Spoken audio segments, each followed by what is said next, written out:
The late summer heat in Angel's Bluff pressed down like an iron lid, trapping dust, horse sweat, and the sour tang of fear beneath it. Somewhere a tin sign banged against its nail, slow as a funeral drum, but the rest of town held its breath.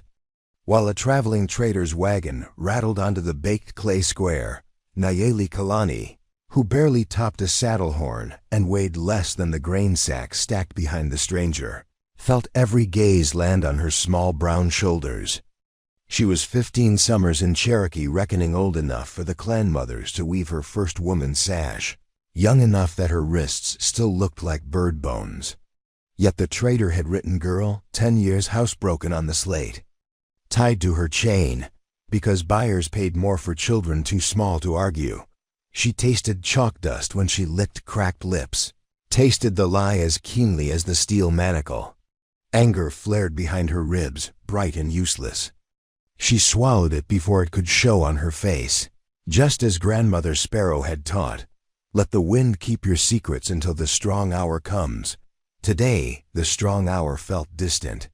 Heat rippled off wagon boards and turned the air to glass. Men in greasy derbies clustered near the tailgate, weighing her with pig-shrewd eyes. One whistled a tune about redbirds in cages. Another spat chewing tobacco so close a fleck dotted her moccasin. Their scorn grated worse than the chain. But she refused to cower. If they wanted her fear, they would pay in disappointment. The trader cleared his throat to sound like a mule's cough. Step right up, healthy girl, good teeth. Nimble fingers for housework or weaving. Bidding starts at $5. $5. Enough silver for a mule, or a month's supplies, or 20 bolts of calico. In the hush, it sounded like the price of a soul. Nayeli's gaze slid across the crowd until it snagged on a silhouette. In the shade of the barber's porch, a giant townsfolk called him. Certainly he looked carved from cliff face, shoulders as broad as barn doors, beard the color of autumn wheat, scar ridging one temple. He leaned on a maple cane, watching the scene with pale gray eyes that seemed tired rather than cruel. His hat brim hid them each time a breeze lifted the dust, but somehow she felt them stay fixed on her, steady as a lodestar. The first bid came from a stovepipe-thin rancher who owned 2 saloons and half the hired guns south of the railroad. $2. His voice dripped amusement. He expected no competition. Economy of scale even in human misery. The trader arched one brow. 2, let's show generosity, gentlemen. Silence answered. In Angel's Bluff, charity ended where whiskey began. Nayeli inhaled slowly, the way Grandmother Sparrow had taught her to calm the shaking of the world. Dust, horses frying lard from the cantina. Beneath it, sage drifting from the hills. Freedom had that smell. She locked it in memory. $1. The words dropped like a hammer. Every head turned toward the porch. The giant limped forward, sunlight spilling over him like a second dawn. Up close, Nayeli saw the pocks in his leather coat, old bullet shadows, and the delicate care with which he set his cane between boot steps, as if the ground might bruise.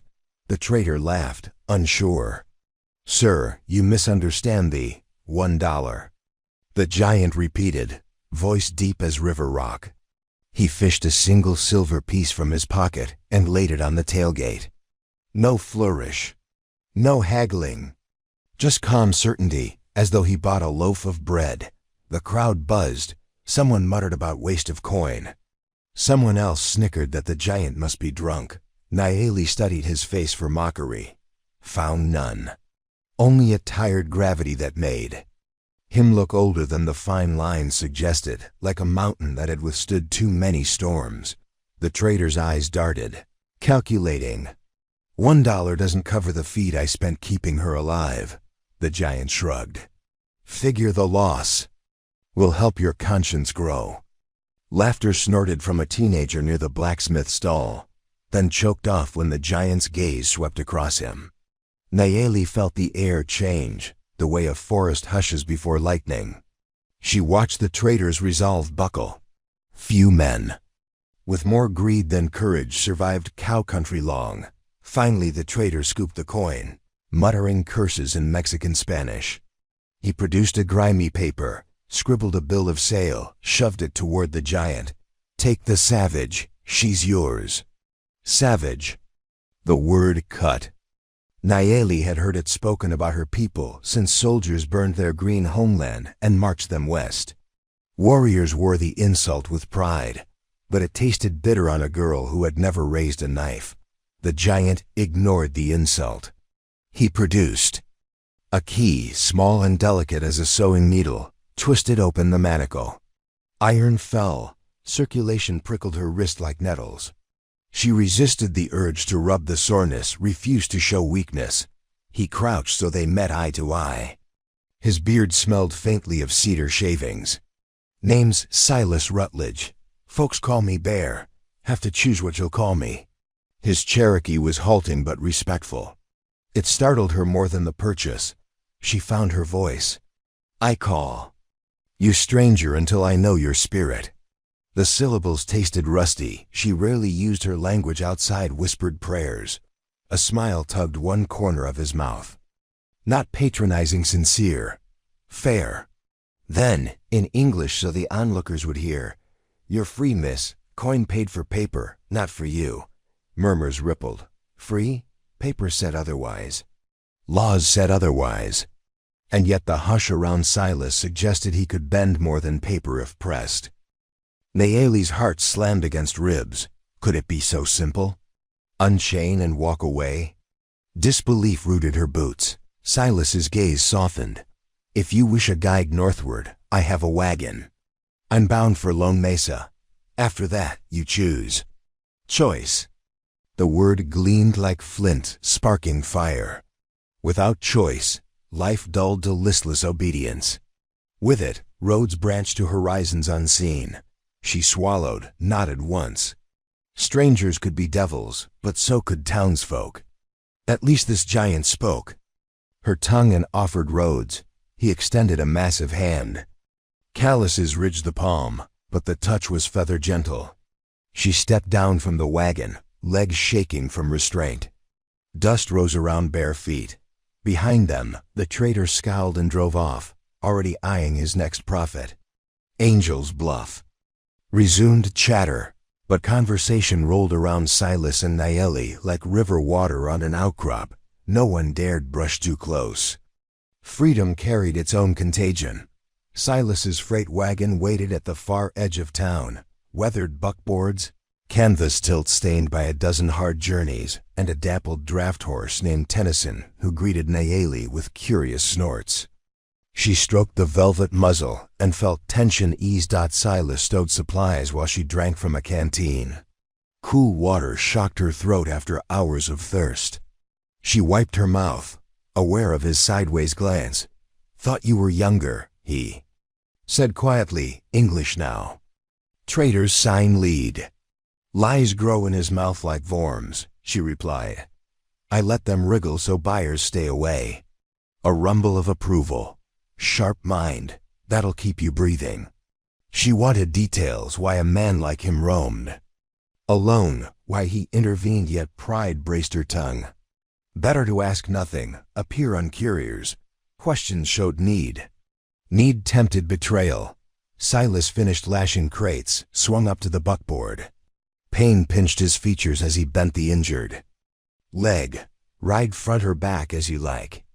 There's jerky and dried fruit in the sack." Nayeli considered the horizon. North lay Fort Gibson, where some of her mother's kin might still live. South lay Comanche lands and raiders. East lay barbed fences of statehood. West was unknown sky. Unknown felt cleaner than cages. "I ride front," she said, and climbed up.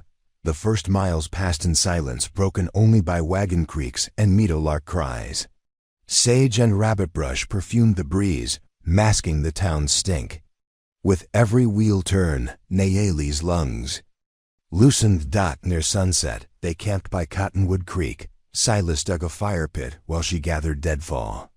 They worked without discussion, two strangers forging routine from necessity. Wolves howled far across the valley. Lonely notes under the rising moon dot. When beans bubbled in the tin pot, Silas finally spoke. "Ever hear of Lone Mesa?" She shook. Her head. "High country. Good grass, clear springs. Folks scarce." He tested beans, chewed thoughtfully. "I built a cabin there after the war. Got no neighbors besides elk and clouds." War. The word carried gunpowder echoes. He did not specify which side, and she did not ask. Scars answered enough. "You plan to take me there?" "Only if you ask." Steam spiraled from her tin cup. Freedom sounded simple by firelight, but dawn might carve hidden costs. "What will you want for guide's fee?" Silas's gaze rested on her with surprising gentleness. "Your company." On the trail. Cabin gets quiet. Quiet. She had lived with screams, with traitors' curses, with soldier drums. Quiet sounded like medicine. She nodded. Agreement hummed between them. Days unfolded in a rhythm older than roads. Wake to chill air. Coax Tennyson across rocky draws. Boil coffee blacker than night. Trade stories only when silence felt heavy. Silas spoke little, but when he did his voice wove pictures. A mother who died birthing him. A Tennessee farm burned after Shiloh. A patrol that left his knee shattered and his faith dented. In return, Nayeli recounted the Smoky Mountains, green as copper patina, and a grandmother who braided stories into her hair each dawn. At night, he sharpened a knife while she traced. Constellations grandmother Sparrow had named. Stars were fixed. People wandered. The farther they traveled, the more Nayeli sensed something shifting inside. Space grew where fear had camped. Possibility whispered behind boulders, flickered in creek pools. She spotted deer first, led them to a hidden spring, even laughed when Tennyson tried to steal her corn cake. Silas watched these moments with quiet satisfaction, as though seeing a seed sprout he had no right to claim but every desire to protect. Yet, darkness stalked their campfire glow. 3 days from Angel's Bluff, they reached Broken Ladder Pass, a gorge where sandstone cliffs leaned close enough to pinch the trail. Silas's cane tapped nervously. His gaze swept ridges. "Ambush place," he muttered. Nayeli's spine prickled. The air smelled wrong. No bird chatter, no rabbit tracks. Echoes clung too long behind hoofbeats. She touched Silas's arm. "I feel eyes," he nodded. "Keep machete handy." He'd given her the blade after coyotes raided their jerky iron-red Cherokee runes etched along the spine. It felt weighty, yet alive. They urged Tennyson forward. Sunlight narrowed to a single ragged ribbon at the gorge floor. Sweat slicked Silas's brow despite the shade. Nayeli scanned escarpments, searching gaps where shadows deepened. When the shot cracked, it sounded like the sky splitting. Stone chips exploded beside Silas's foot. Tennyson reared. Silas hauled reins. Nayeli dove from the seat, rolling behind. A boulder, voices echoed high above. "That him? Looks like." Another shot ricocheted off the wagon gate. Silas shoved the mare into a crevice, cursing under breath. Bandits? Or that cursed trader angry over his merchandise? Nayeli's pulse hammered. Memories flashed: soldier rifles, grandmother's scream. Panic clawed throat. She forced it down, slow breath. A silhouette peeked over rim scarlet bandana. "Rutledge. Hand over the squaw and your trade goods, and maybe we let you crawl." "Away!" Silas hurled an answer. The shot from his revolver barked, scattering dust where the bandit had crouched. More curses, new angles. He pressed against rock where she hid. Voice low. 5 or 6 rifles. "We can't outshoot uphill steel." She met his eyes, found flint there. "We go up." Silas blinked. "Sheer walls. Not there." She pointed to a fracture where boulders tumbled down centuries ago, forming a jagged staircase. "We climb flank." Silas considered, nodded once. "You're light. I'll boost, then follow."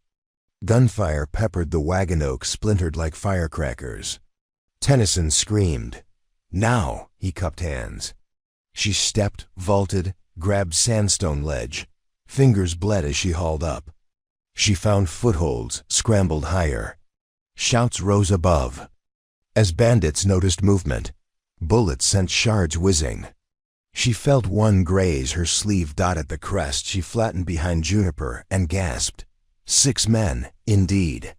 2 reloading, 3 scanning gulch, 1 pulling another cartridge. All focused downward. None watched their flank. Silas's cane clacked below, struggling with the climb. Naomi's heart wrenched. If they heard, she crept forward, knife ready. The nearest shooter wore Traitor's vest, confirmation of vengeance. Heated anger rose like geyser. She swallowed it. Anger could blind. Silas's fingers appeared at ledge. Body heaved up. Juniper branches cracked. A bandit whirled, eyes wide, raised rifle. Naomi moved. Knife flashed, slicing across the man's gun hand. He screamed. Rifle dropped. Surprise rippled the group. Silas yanked wounded man aside, drove. Fist into another's gut. Chaos blossomed. Another bandit swung stock at Naomi. She ducked, slashed his thigh. He collapsed, howling. Third aimed at Silas point blank. She flung her knife not at the shooter, but at the barrel. Metal rang. Shot veered wild. Silas barreled forward like battering ram. Shoulder checking man off balance and over ledge, scream, faded into gorge. Silas scooped a fallen rifle, chambered round. Before he could aim, the remaining 2 bandits fled across slick rock.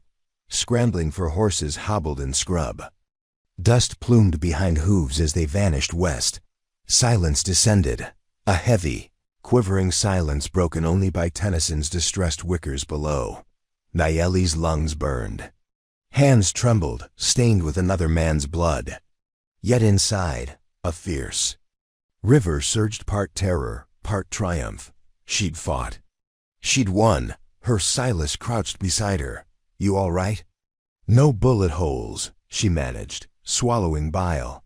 His expression, pride mingled with grief, struck deeper than adrenaline. I would have died down there without you. She shook head. We move. Others may return. Footsteps crunched behind them. The Traitor's vest man clutched his bleeding hand, eyes wide with hate. He spat. Savage bitch. Might fetch a bigger bounty now you cut my men. Naomi's knife lay somewhere near cliff edge. She reached. Too slow. Vest man drew derringer. With good hand, cocked hammer. Silas raised rifle but shook from exertion. Vest man sneered. Leveled barrel at Naomi's chest. Time slowed. Wind carried sage. Somewhere a meadowlark sang, oblivious of death's coin toss. A shot echoed, not derringer's pop, but thunderous rifle bark. Vest man's eyes widened, surprise frozen as hole blossomed in vest. He crumpled. Silas lowered. Rifle, chest heaving.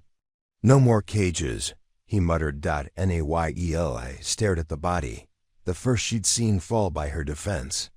Her stomach churned, but her spine straightened. Silas touched her shoulder.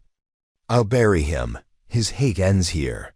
She nodded, though burying felt like mercy he hadn't earned. Yet ashes to earth was Cherokee law too. Every life returned. They dragged bodies, said swift prayers. The kind Silas learned in trenches, the kind she learned beside council fires. Then they returned a wagon, patched bullet holes, soothed Tennyson. Night cloaked the past before they moved again. They drove without lantern moon-guided wheels. Both silent, each hearing echo of rifle crack.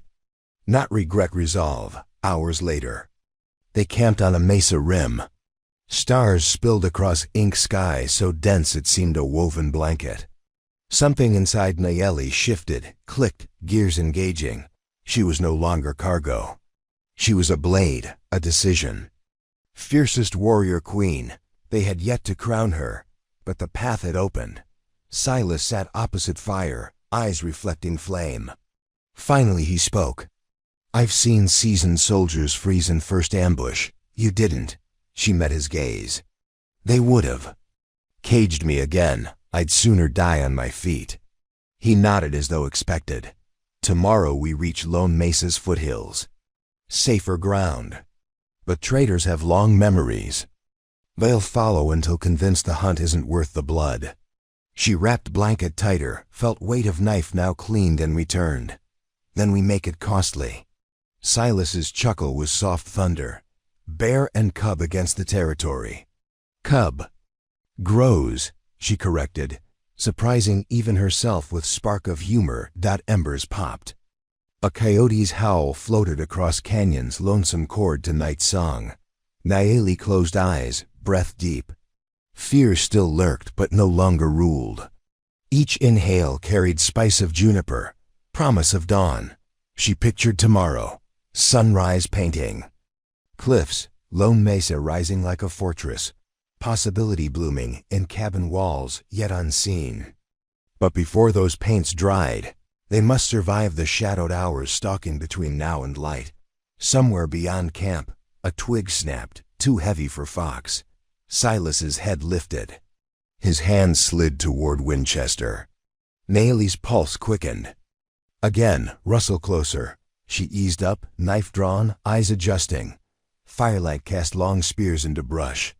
Beyond them, darkness pooled. Another twig. Then the faint crunch of boot leather. More than one set, Silas whispered. Bandits again or bounty hunters? She shook head. Different gait, military, scouts, no time. A shadow separated from trees, tall rifle cradled. Others flanked. Half moon glinted off brass buttons. Silas's jaw clenched. That's Union Blue, cavalry patrol. Patrols rarely brought kindness to Cherokee folk. Nayeli's grip tightened. The lead soldier stepped into fire's glow, hat brim low. Evening, he drawled, voice polished but clipped. Looking for a runaway girl matching that one. Point of his saber gestured toward Nayeli, and a deserter named Rutledge. Giants are hard to miss. Nayeli's stomach dropped. Silas's shoulders tensed. The soldier's grin flickered predatory. Orders are to seize both, alive or easier otherwise. Unmistakable click of carbines echoed as troopers leveled barrels. Firelight danced across gun metal. Nayeli drew a breath that tasted of smoke and iron. A storm had broken over Broken Ladder Pass, but a greater one gathered now between cedar trunks and prairie sky. She met Silas's eyes. In them she saw apology, fury, and something fierce as sunrise unspoken oath. Muscles coiled, hearts hammered. The first finger tightened on trigger.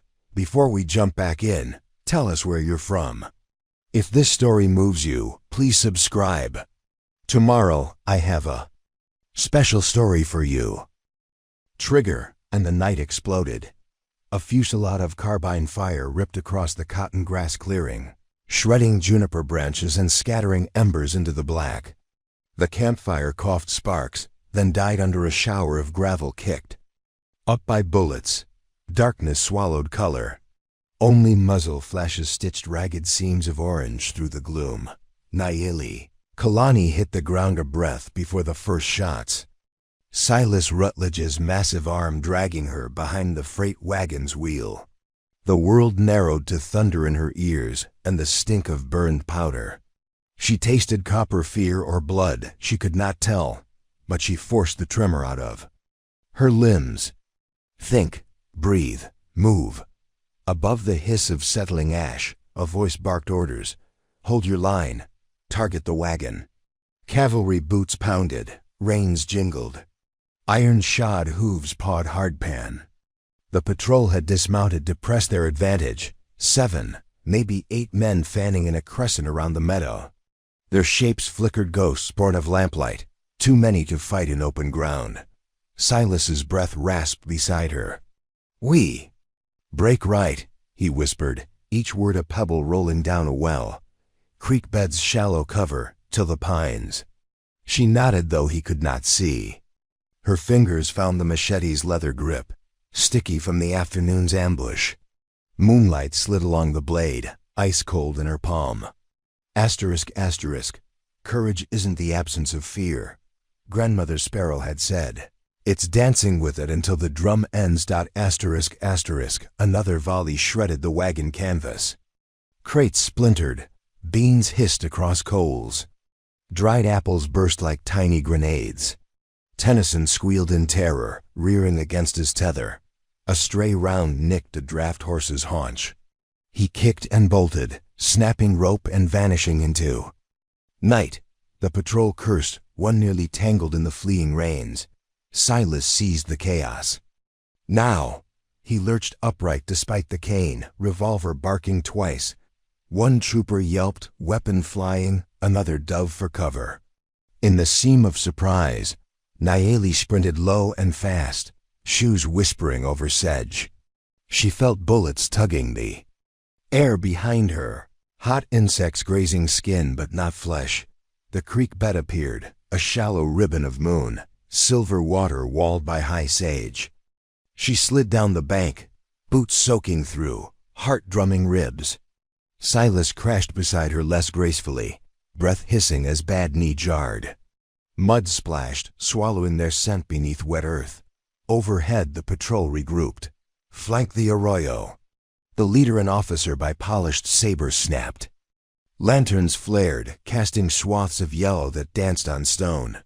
Silas checked his cylinder. 1 round left.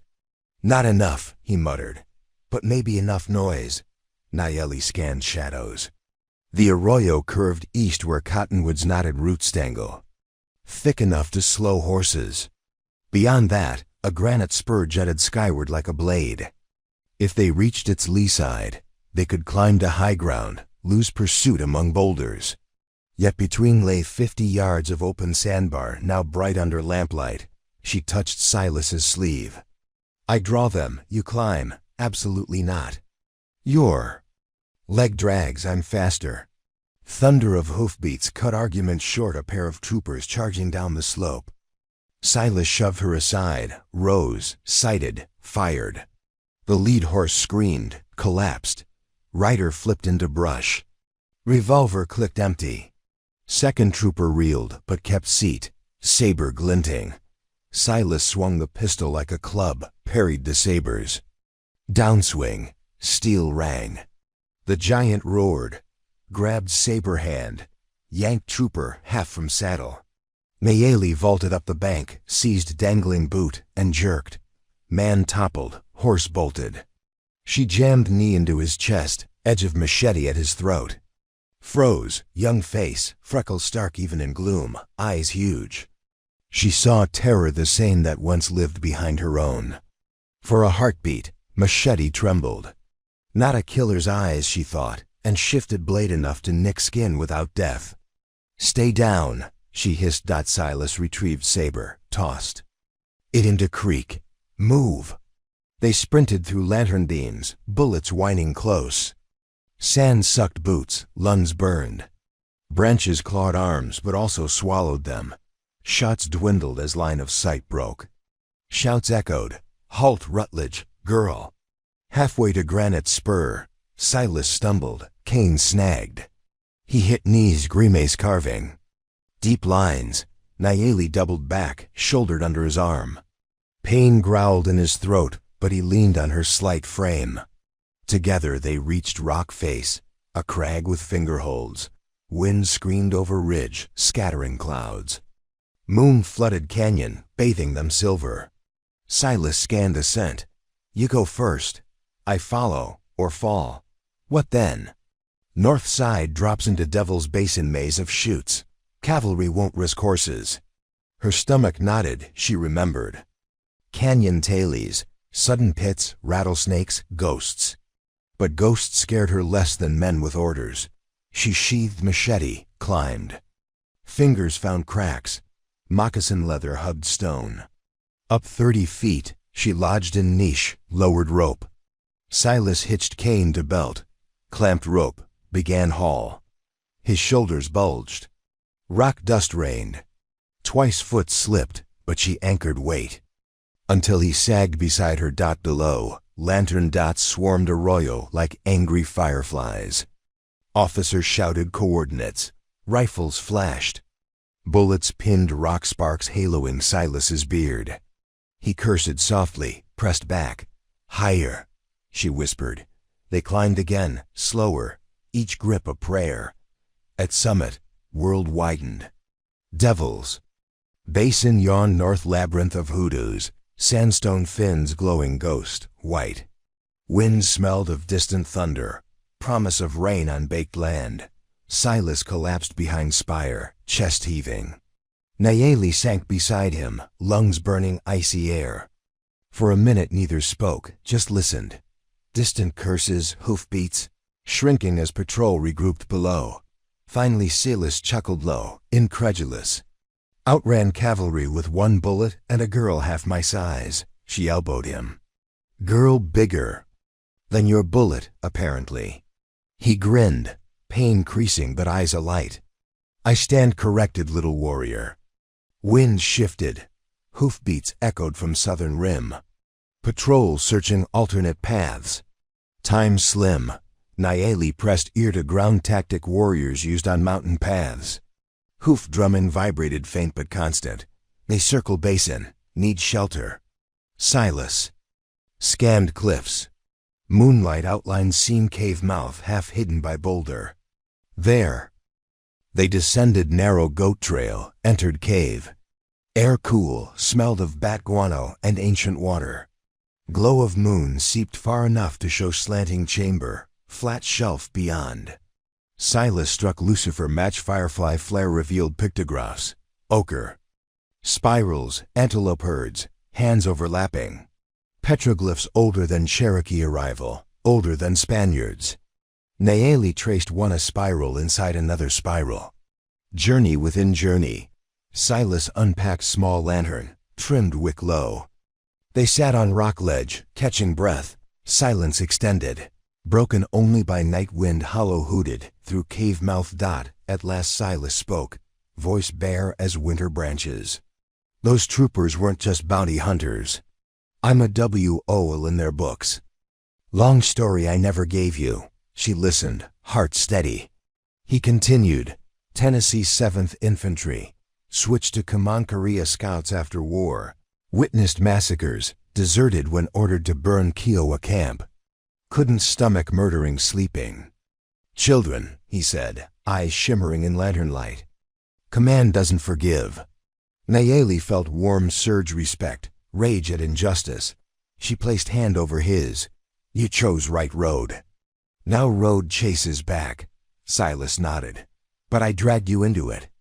I stepped, she corrected. Freedom means choosing dangers. His shoulders eased fraction. We'll rest till dawn, cross basin to Lone Mesa before heat. She arched brow, with patrol behind. I know B-Salt tunnels, old Shoshone smugglers' route one way in. Nayeli's eyelids drooped though, adrenaline lingered. She lay on blanket, watching cave ceiling flicker amber.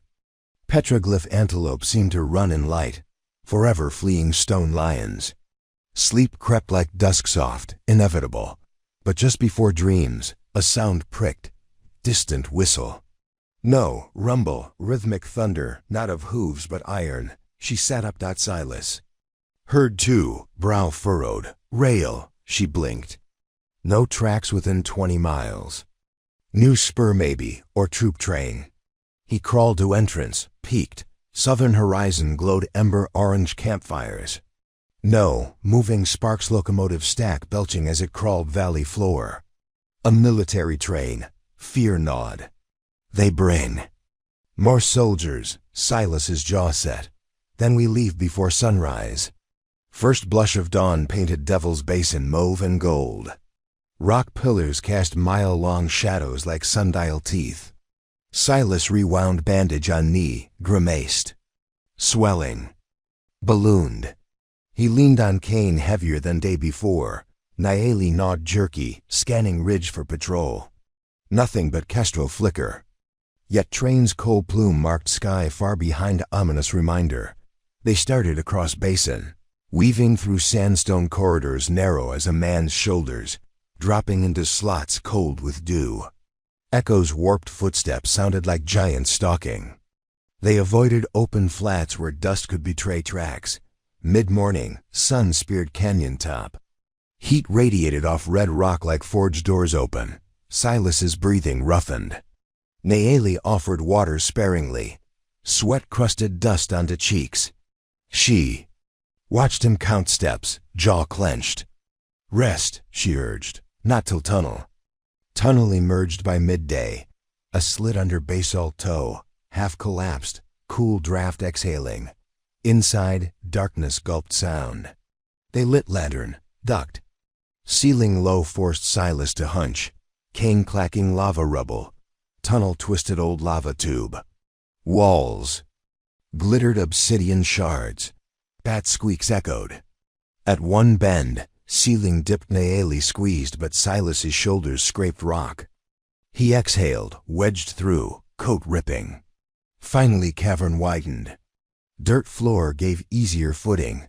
They walked until lantern guttered. Silas paused to trim wick. Sudden metallic click froze them. From shadows ahead, a Winchester ratcheted. Lantern. Illuminated figure leaning against column. Woman. Mid-20s maybe. Hat brim low. Blue coat with captain stripes cut into vest. Trousers tucked into high boots. Rifle steady. Well, ain't this a picture, she drawled. Bear Rutledge and the trader's lost asset. Her eyes pale green, sharp as broken glass, shifted to Nayeli. Suppose I owe you thanks for that past ruckus. Fellas wouldn't. Shut up about the girl who danced blades. Silas stepped forward. Woman cocked rifle. Easy, Bear. Knee looks like hell. You draw, I drop you before hammer falls. Who are you? Nayeli asked, blade half drawn. Name's Captain Hazel. Grant, 3rd Cavalry. Though the War Office thinks me dead 2 years, she tipped hat. Deserters Club seems. Silas's eyes narrowed. Grant died at Sand Creek. Reports of my demise were, as they say, advantageous. She shrugged. Easier to raid supply trains when the army doesn't hunt ghosts. Nayeli frowned. You run with bandits now? Grant chuckled. Call ourselves the Irregulars. Ex-soldiers refusing orders that stink of empire. We steal guns, sell to folks the government aims to erase. Looks to me you'd fit. Silas bristled. We're done fighting. That so? Grant's gaze slid to Nayeli. What about? Her people? Heard Cherokee forced west again when railroad pushes new line. Soldiers burn houses, same story, different decade. Nayeli's fist tightened. Memories of torchlight and coughing babies rose. She stuffed them down. Grant saw. Thought. So. We plan to hit that troop train at sundown, stop their supplies, free prisoners. She nodded at them. Extra blades welcome. Silas shook head. Our war ends at Lone Mesa. Lone Mesa won't stay lone when tracks reach foothills. Empire never stops, Bear. She slung rifle across shoulder. You saved that girl once. Save 100 by morning. Tension hung thick, lantern hissing. Nayeli's heartbeat drummed. Fight again? Or hide in cabin while soldiers marched families into dust? She looked to Silas, found tempest in his eyes, duty, warring with exhaustion. Grant turned, vanished down. Tunnel, her last words echoed. Sundown, ravine bridge. If courage still rides your spine. Lantern light wavered. Silence pooled. Silas broke it. You choose, little warrior, I follow. Nayeli stared at obsidian walls, saw her reflection. In Shard's eyes, fierce, chin set. A runaway purchased for $1, now weighing the fate of strangers. But choice defined freedom. Railroad took our land, she whispered. If we do nothing, they take more. We fight. Silas exhaled, half relief, half dread. Then we plan.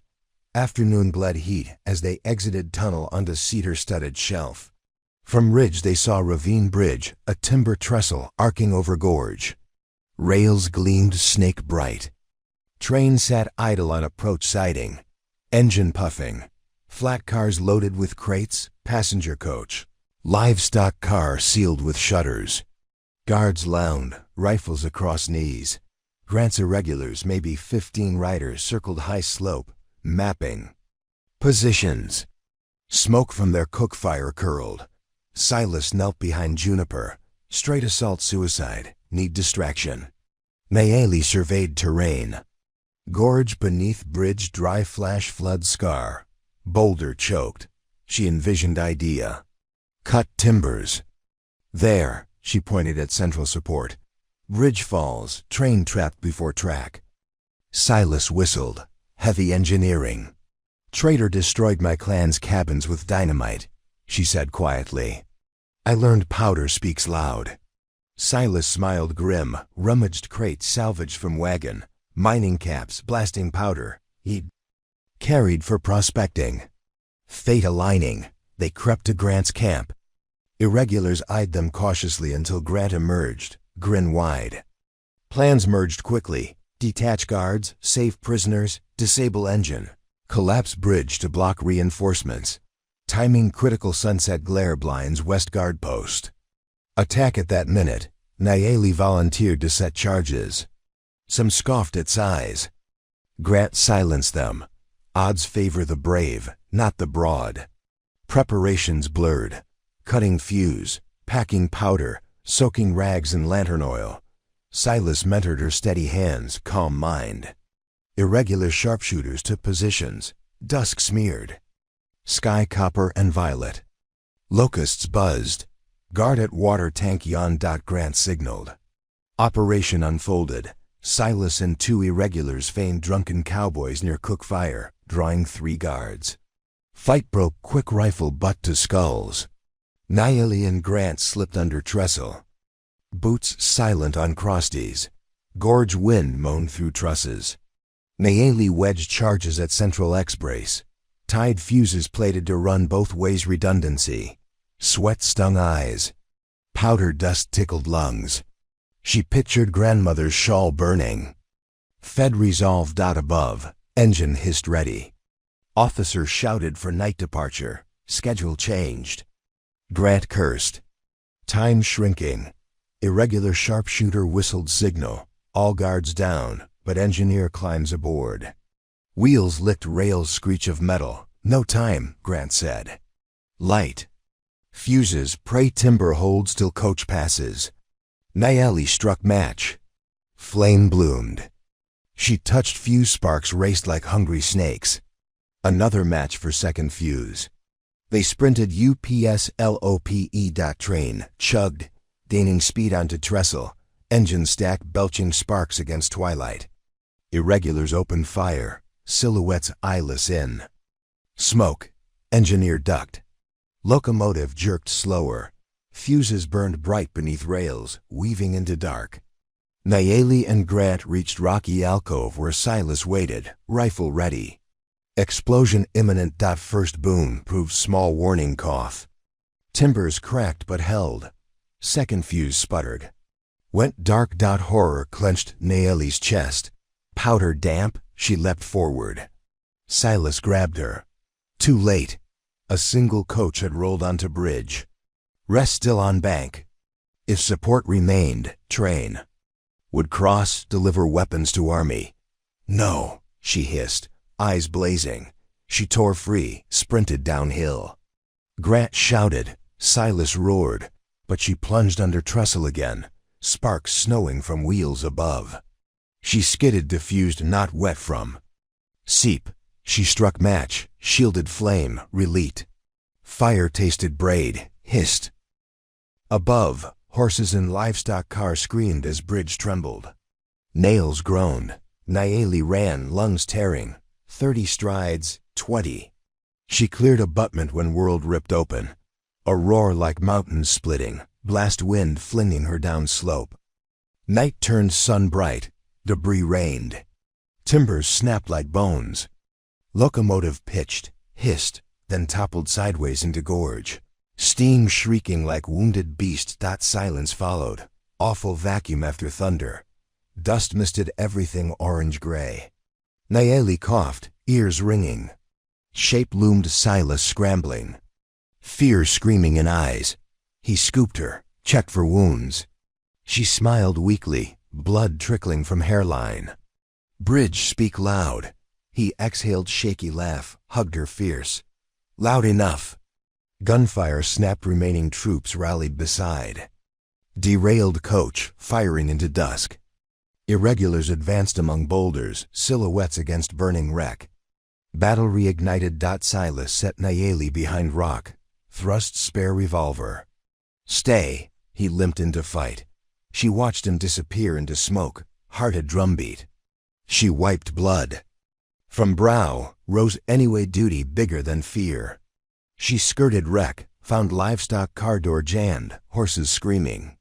She pried board with machete. Freed creatures, they thundered off. Nearby passenger coach lay tilted, prisoners banging inside. She hacked latch, yanked door. Dozen Cherokee men and women spilled out, wrists bound. Recognition stabbed faces from trail camp months prior. Joy and grief collided. She cut bonds, pointed to Western Ridge escape route irregulars cleared. Prisoners scattered into sage, thanking with glances. Crack! Bullet sparked rail near her foot. A trooper charged, bayonet gleaming. She raised machete. Parried, steel sang. She sidestepped, slashed across thigh. He dropped. Another grabbed her braid. She twisted, buried blade in boot top, jerked upward. He shrieked. Sudden silence, troopers surrendering. Grant strode from smoke, revolver level. Bridges down, supplies burning, prisoners free. Good night's work. But her grin faltered at sight of Silas limping, blood-staining trouser, leg graze. His eyes on Nayeli pried fierce. Girls unstoppable. Grant nodded solemn. Warrior queen indeed. They surveyed carnage. Locomotive wheezed final steam. Crates of rifles burning. Star sparks swirling sky. Freedom's price high, but purchase made. Yet triumph short. Distant bugle keened faint but unmistakable from South Valley. Silas's face hardened. Reinforcements from Angel's Bluff. 100 at least by noon. Grant cursed. We scatter before sunrise. Meet again 2 moons west. Irregulars knotted captured horses, melted into night. Silas gathered salvaged supplies, helped Nayeli onto Tennyson found grazing valley. They rode north under starlight. Hearts pounding. At dawn they reached Lone Mesa foothill, a plateau crowned with ponderosa and wild iris. Silas's cabin sat among aspens, smoke curling gentle from stone chimney. Safe haven at last. Inside, cabin smelled of pine resin and linseed, pears carved into hearth mantle. Worn quilts folded. Nayeli touched rough beams, exhaled wonder. Silas poured willow bark tea, binding her head wound. They spoke little, exhaustion thick as honey. Sleep took them midday, they slept through sunset. Night settled again when distant thunder jarred Nayeli awake. Not storm hooves. She raced to window. Horizon south glimmered with torches, a line of lights climbing Mesa Trail like flaming caterpillar. Silas joined her, face pale. Cavalry. Found track. Torches multiplied, dozens, maybe scores, weaving uphill. Moonlit glint of bayonets. Cabin walls felt paper, thin. Silas pressed rifle to shoulder, checked cartridges. Only 8 rounds remained. He looked at her gently. I'll hold them long enough for you to slip out back, follow Elk Trail west. Find Grant. She slammed fist against table. No running. I fight. Girl, I am Nayeli Kalani, she said, voice trembling but firm. Free by my blade, warrior by my choice. We stand together. He saw ferocity, sighed. Then we plan again. Wind carried bugle again, closer. Flames flickered through pine's enemy, ascending fast, melees. Gaze swept cabin interior, smokehouse hooks, bear traps, kerosene jugs. Ideas sparked like flint. She turned to Silas, eyes blazing. We make them think the prairie shadow still walks, and they just cornered him. Hooves thundered. Torches ringed clearing. Officer's voice boomed. Bear Rutledge. By authority of the United States Army, surrender. Nayeli whispered. Ready? Silas's hand squeezed her shoulder. Fear and love twined in grip. Light it. She struck match. Flame-kissed kerosene, soaked rag bound to arrow shaft. She pulled bowstring and old Osage recurved from wall aimed at log pile beside officer's rank. She released. Arrow whooshed. Fire blossomed among resinous wood pillar. Roaring, horses reared, troopers scattered.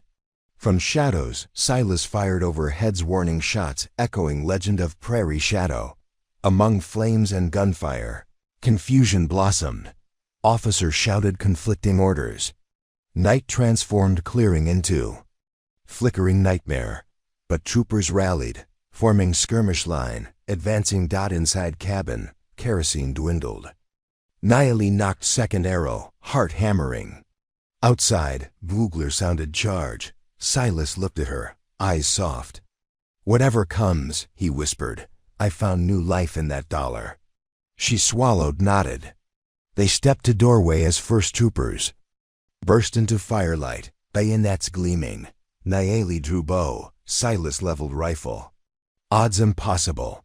From distant ridge, sudden volley erupted, rifles cracking in symphony. Troopers staggered. Grant's irregulars galloped from pines. War, whoops echoing. Hope flared then froze. Behind irregulars thundered another column, blue coats but darker faces. Buffalo soldiers of the 9th Cavalry, flags snapping. And at their head rode a major. With silver star and eyes colder than glacier. 3 armies collided in fiery clearing. Confusion and death about to mate into chaos. Nayeli's breath caught. She looked to Silas, saw same realization. Friends, foes, redemption. Destruction all converging in one fragile night. The major raised saber, pointed directly at cabin. All guns on the giant and the girl. Hundreds of muzzles swung toward them. And the world inhaled before the storm. Nayeli recognized the trader's nephew among them, bandaged from the gorge fight but wild-eyed and screaming vengeance. Fate wove threads in cruel ways. Silas saw as well. If he holds that gap, Grant's riders are meat. I go, Nayeli said. She slid fresh arrows into quiver, tightened headband. Not alone, but he knew he could not keep pace. He tapped Grant's abandoned mar, grazing by the salted stump. Ride, she vaulted bareback. The mare snorted, sensing urgency, and sprang toward the break, number 6. The break burn smoke thickened to choking blanket as wind shifted. Troopers coughed, visibility dropped to yards. Shapes became shadows. Timbrels of command blended with screams of wounded horses. Nayeli leaned forward, braids whipping. Arrows clattered in quiver like bones in shaman's pouch. She guided mare between flame patches, under low branches, until cedar wall loomed. Barricade was crude but effective. Logs stacked waist-high, punctured by loopholes. 5 blue-coated regulars manned it with Spencer repeaters. The trader's nephew, Brock Jacoby, she recalled, stood on a stump, waving a revolver. Like a flare, she slid from horse and ghosted through cypress shadows. Heart hammered, but breath followed Grandmother Sparrow's teaching, slow as dawn mist. Wind keeps secrets. At base of barricade a gap yawned where 2 logs didn't meet. She belly crawled, boots scraping. A trooper's heel almost grazed. Her fingers. She waited. Jacoby ranted. Shoot any redskin you see. $20 a scalp from the major himself. Blood roared in her ears. She felt old rage, tasted charred cabins. But she breathed it into the earth. Let will overwrite fury. She reached for the tinderbox Silas had given her. Like the bridge, she would collapse the wall by flame. Cedar burned hotter than pitch. She struck flint, sheltering spark. Cotton caught, glowed. She fed fronds. Smoke curled under barricade, unnoticed in thick pall. Flames licked dry bark. She withdrew, arrow knocked above. Jacoby sniffed, puzzled. Smell that? Flame erupted, racing along resin channels. Troopers shouted, leaping back. One fired blindly. bullet slamming into log near her knee. She rose, released arrow at Jacoby's revolver hand. Shaft pierced wrist. Gun flew. He screamed. Grant's irregulars burst from smoke behind her, carbines blazing. Barricade defenders broke. Horses crashed through burning timbers, scattering men like quail dot in less than a minute. The break belonged to Grant. She saw Nayeli, grinned wolfishly. Fine work, Cherokee Queen. Nayeli coughed smoke. Cabin lost. Major still presses. Then we bleed him by inches, Grant said, eyes shining with the strange ecstasy of battle. She raised carbine. Irregulars, fish-hook formation. Give the boys in blue their own medicine. 7. The Major's gambit. Major Devereaux felt momentum slipping. Flames cut lines, irregulars harried flanks. His soldiers tripped over wounded from earlier skirmishes. The desertion of regular patrol elements to Jacoby's ego only deepened chaos, yet he would not retreat. The giant and the girl were still. Alive. If he seized them, all else would be forgiven. He dismounted, chose 8 veterans, and pointed toward the ravine where Rutledge had vanished. With me, no prisoners. 8. Ravine duel. Silas heard gravel crunch under disciplined boots. He finished reloading, glanced at dwindling ammunition. 3 rounds. Not enough. He placed carbine aside, flexed fingers around cane. In better days he might outdraw 8, but knee and age cut odds. The dead ground muffled noise. Smoke streamed overhead like river. He rose behind a slump of shale and called, "Major, this ends here." Devereaux stepped into view, blue coat scorched at hem, saber blackened by soot. His single good eye burned. "My sister's blood calls debt, Rutledge." Silas bowed head. "And I pay it every dawn. I failed her eye, but she wouldn't want more blood. She'd want justice. Surrender." He aimed Colt Navy. "I'll see you hang neat." Silas shook head. "You'll drop me in a ditch accidental while transporting." "We both know hangings require paperwork." Devereaux's jaw clenched. He signaled squad to spread. Silas gripped cane. Inside its oaken shaft hid a steel blade legacy of Creek Peacemaker, who'd given it to Bear years earlier. He thumbed. The release dot metal hissed as sword sprang. Surprise flickered in Devereaux's eye. Then he smiled. "So be it." They closed. Bullets erupted first. Silas's last 3 fired in quick succession, downing 2 troopers and clipping a third. The others returned volley. 1 round grazed Silas's ribs, spinning him. He kept feet by miracle. Now swords glittered among smoke. Devereaux lunged, thrust precise. Silas parried, but knee buckled. Saber tip sliced his bicep. Blood-soaked sleeve. Pain sharpened memory of Sarah, a gentle laugh, eyes same ice, gray. As her brother's, the memory steadied his arm. He caught next slash on cane guard, twisted, drove pummel into Devereaux's temple. The Major staggered, yet supporting trooper closed in with bayonet. Silas pivoted, sword flashing, deflected steel. Bayonet snagged in oak root. Silas downward cut, disabled rifleman's forearm, but 3 more advanced. Blades and buttstocks. Gleamed, not enough time. Then the air sang with an arrow. Shaft sprouted from first trooper's shoulder, spinning him sideways. A second arrow struck next man's boot, pinning him to ground. Nayel. I bounded over ravine lip, bow a blur. "She!" shouted in Cherokee, fierce and exultant. The buffalo soldiers hesitated, unnerved by phantom arrows. Grant's carbine cracked from cedar brake, dropping a 4th. Devereaux reeled away as Silas pressed. Saber met hidden cane blade again, sparks bright. Dust, sweat, smoke elements of old wars filled nostrils. Silas drove forward, parried. Overhead, then slashed quick across Devereaux's cheek, carving red ribbon. The Major roared, lunged wildly. Silas sighed, stepped, hamstring shrieking, and cracked cane across Devereaux's pistol hand. Colt spun into dust. The major sank to one knee, saber tip trembling. The last surviving Buffalo trooper raised rifle only, to be tackled by Grant's second-in-command, a sinewy Pawnee scout named Elk Runner. They toppled down slope. Silas leaned on sword, chest heaving. No more, Horace. For Sarah's memory, let it rest. Blood trickled into the major's eye. He laughed, choked, rasping. You dare speak her name? He spat red. I'll kill you with my hands. He surged up, dagger hidden in boot flashing. Silas tried to parry, but knee locked. Time slowed. Dagger's point sought belly. A gunshot cracked sharp, close. The major jerked, eyes widening.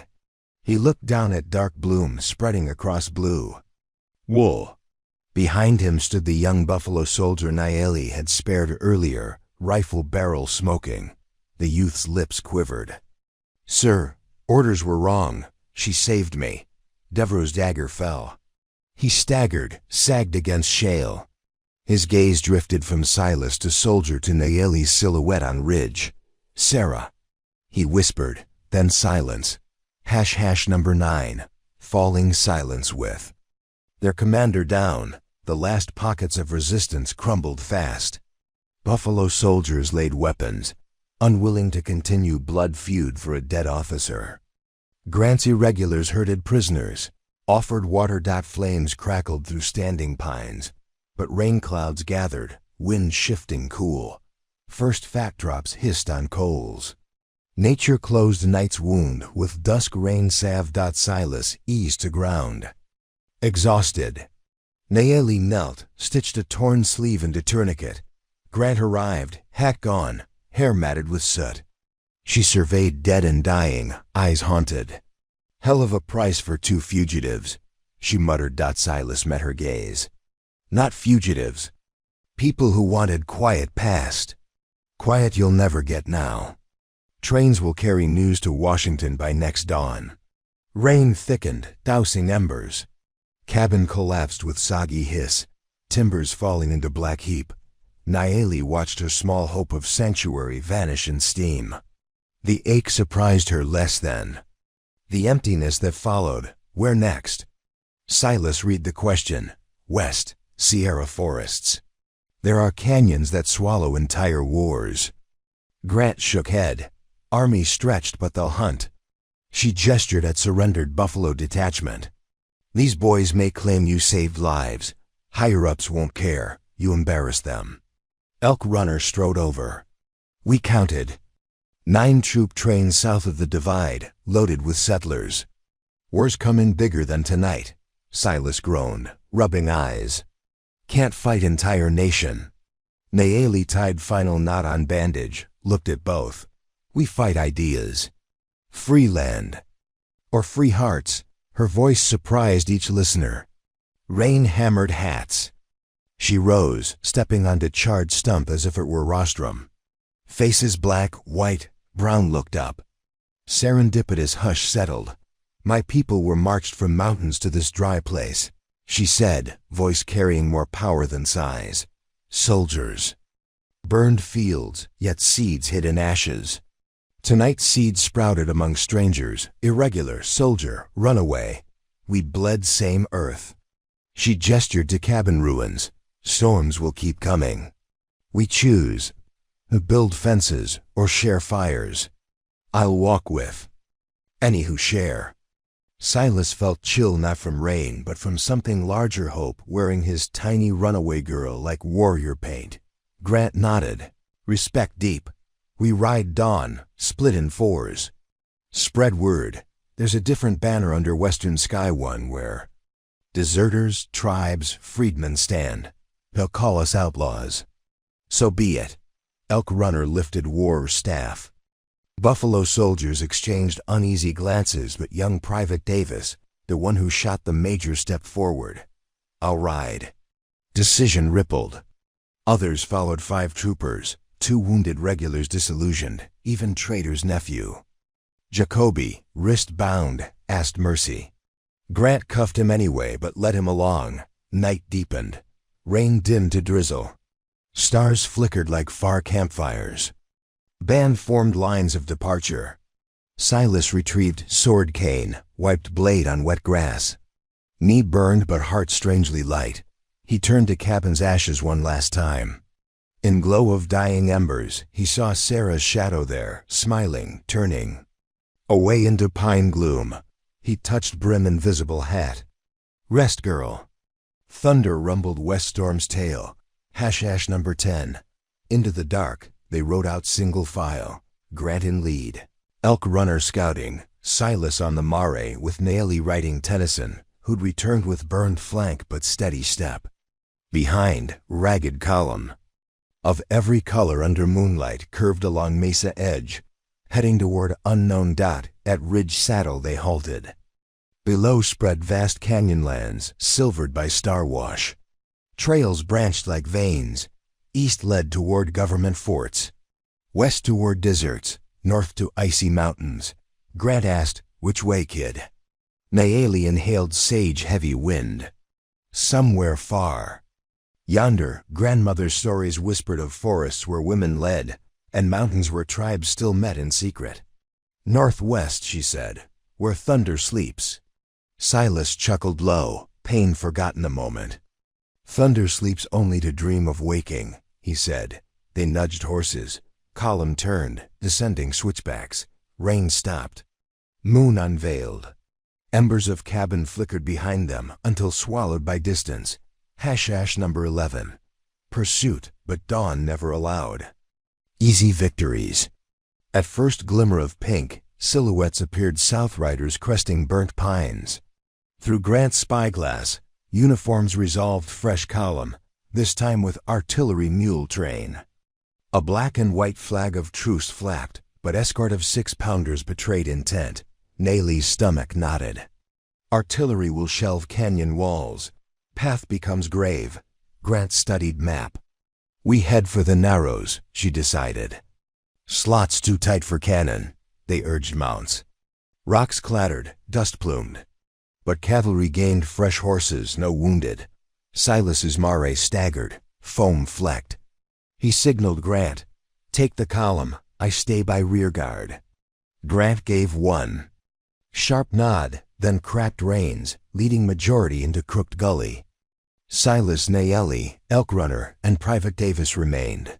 Forming desperate shield, they reached bluff of blood-red quartz only passable single file. Silas dismounted, drew sword cane, and leveled carbine across saddle. Naeli knocked arrow. Davis readied Spencer. Elk Runner vanished into rocks. First scout of pursuing column rounded bend bullet from Davis dropped him. Second turned to warn. Arrow from Elk Runner silenced, but artillery officer saw. He deployed guns on flat swale, angled for high shot over bluff to canyon mouth. Crew slammed spikes, sighted. Silas's heart plummeted. He turned to Naeli. "You must go." "No, listen." He gripped her shoulders. "One shell will collapse our perch. You're swift. Climb trail, rejoin Grant. Carry word." Tears mixed with sweat and dust. She shook head fiercely. A cannon boomed. Explosion flung dust behind them, not yet zeroed. Silas shoved her toward steep scree. "Now I buy minutes." She hesitated, then kissed his cheek quick as hummingbird spun, scrambled upward. Rocks slid, she found purchase. Another shell whistled, detonated short. Shrapnel lashed her calf, hot pain. But she kept climbing. Below, Silas stood tall. Cannon's maw flashed again. Shell shrieked. He braced cane, watching trajectory. At last instant he hurled cane sword. Spinning steel struck cannon's muzzle. Wettened fuse jerked sideways. Shell tilted, slammed into limber chest powder crates. White flash erupted. Gun crew vaporized. Horses reared, screamed. Shockwave rolled. Elk Runner whooped triumph from shadows. Davis stared awe-struck, but second gun spat flame simultaneously. Shell screamed straight for bluff where Silas stood. Glanced up, saw Naeli on ridge, silhouetted against sunrise, hand outstretched. He smiled faint, whispered, "Warrior Queen." Explosion blossomed. Rock face disintegrated in plume of dust and fire.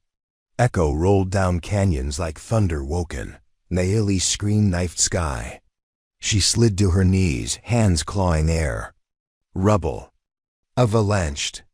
Then silence but for crackle of settling stones.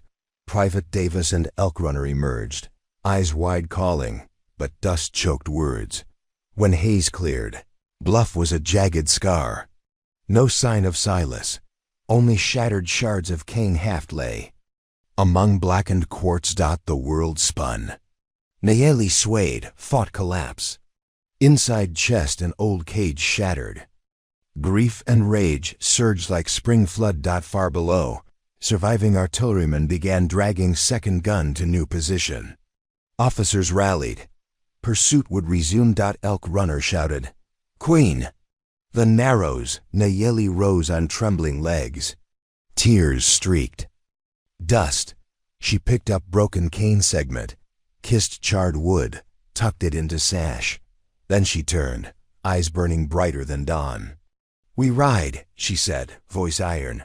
Behind her, first rays of sun crowned mesa. In its glow smoke curled from shattered bluff, wreathing emptiness where bare Rutledge had made final stand. Grief would come later if later arrived.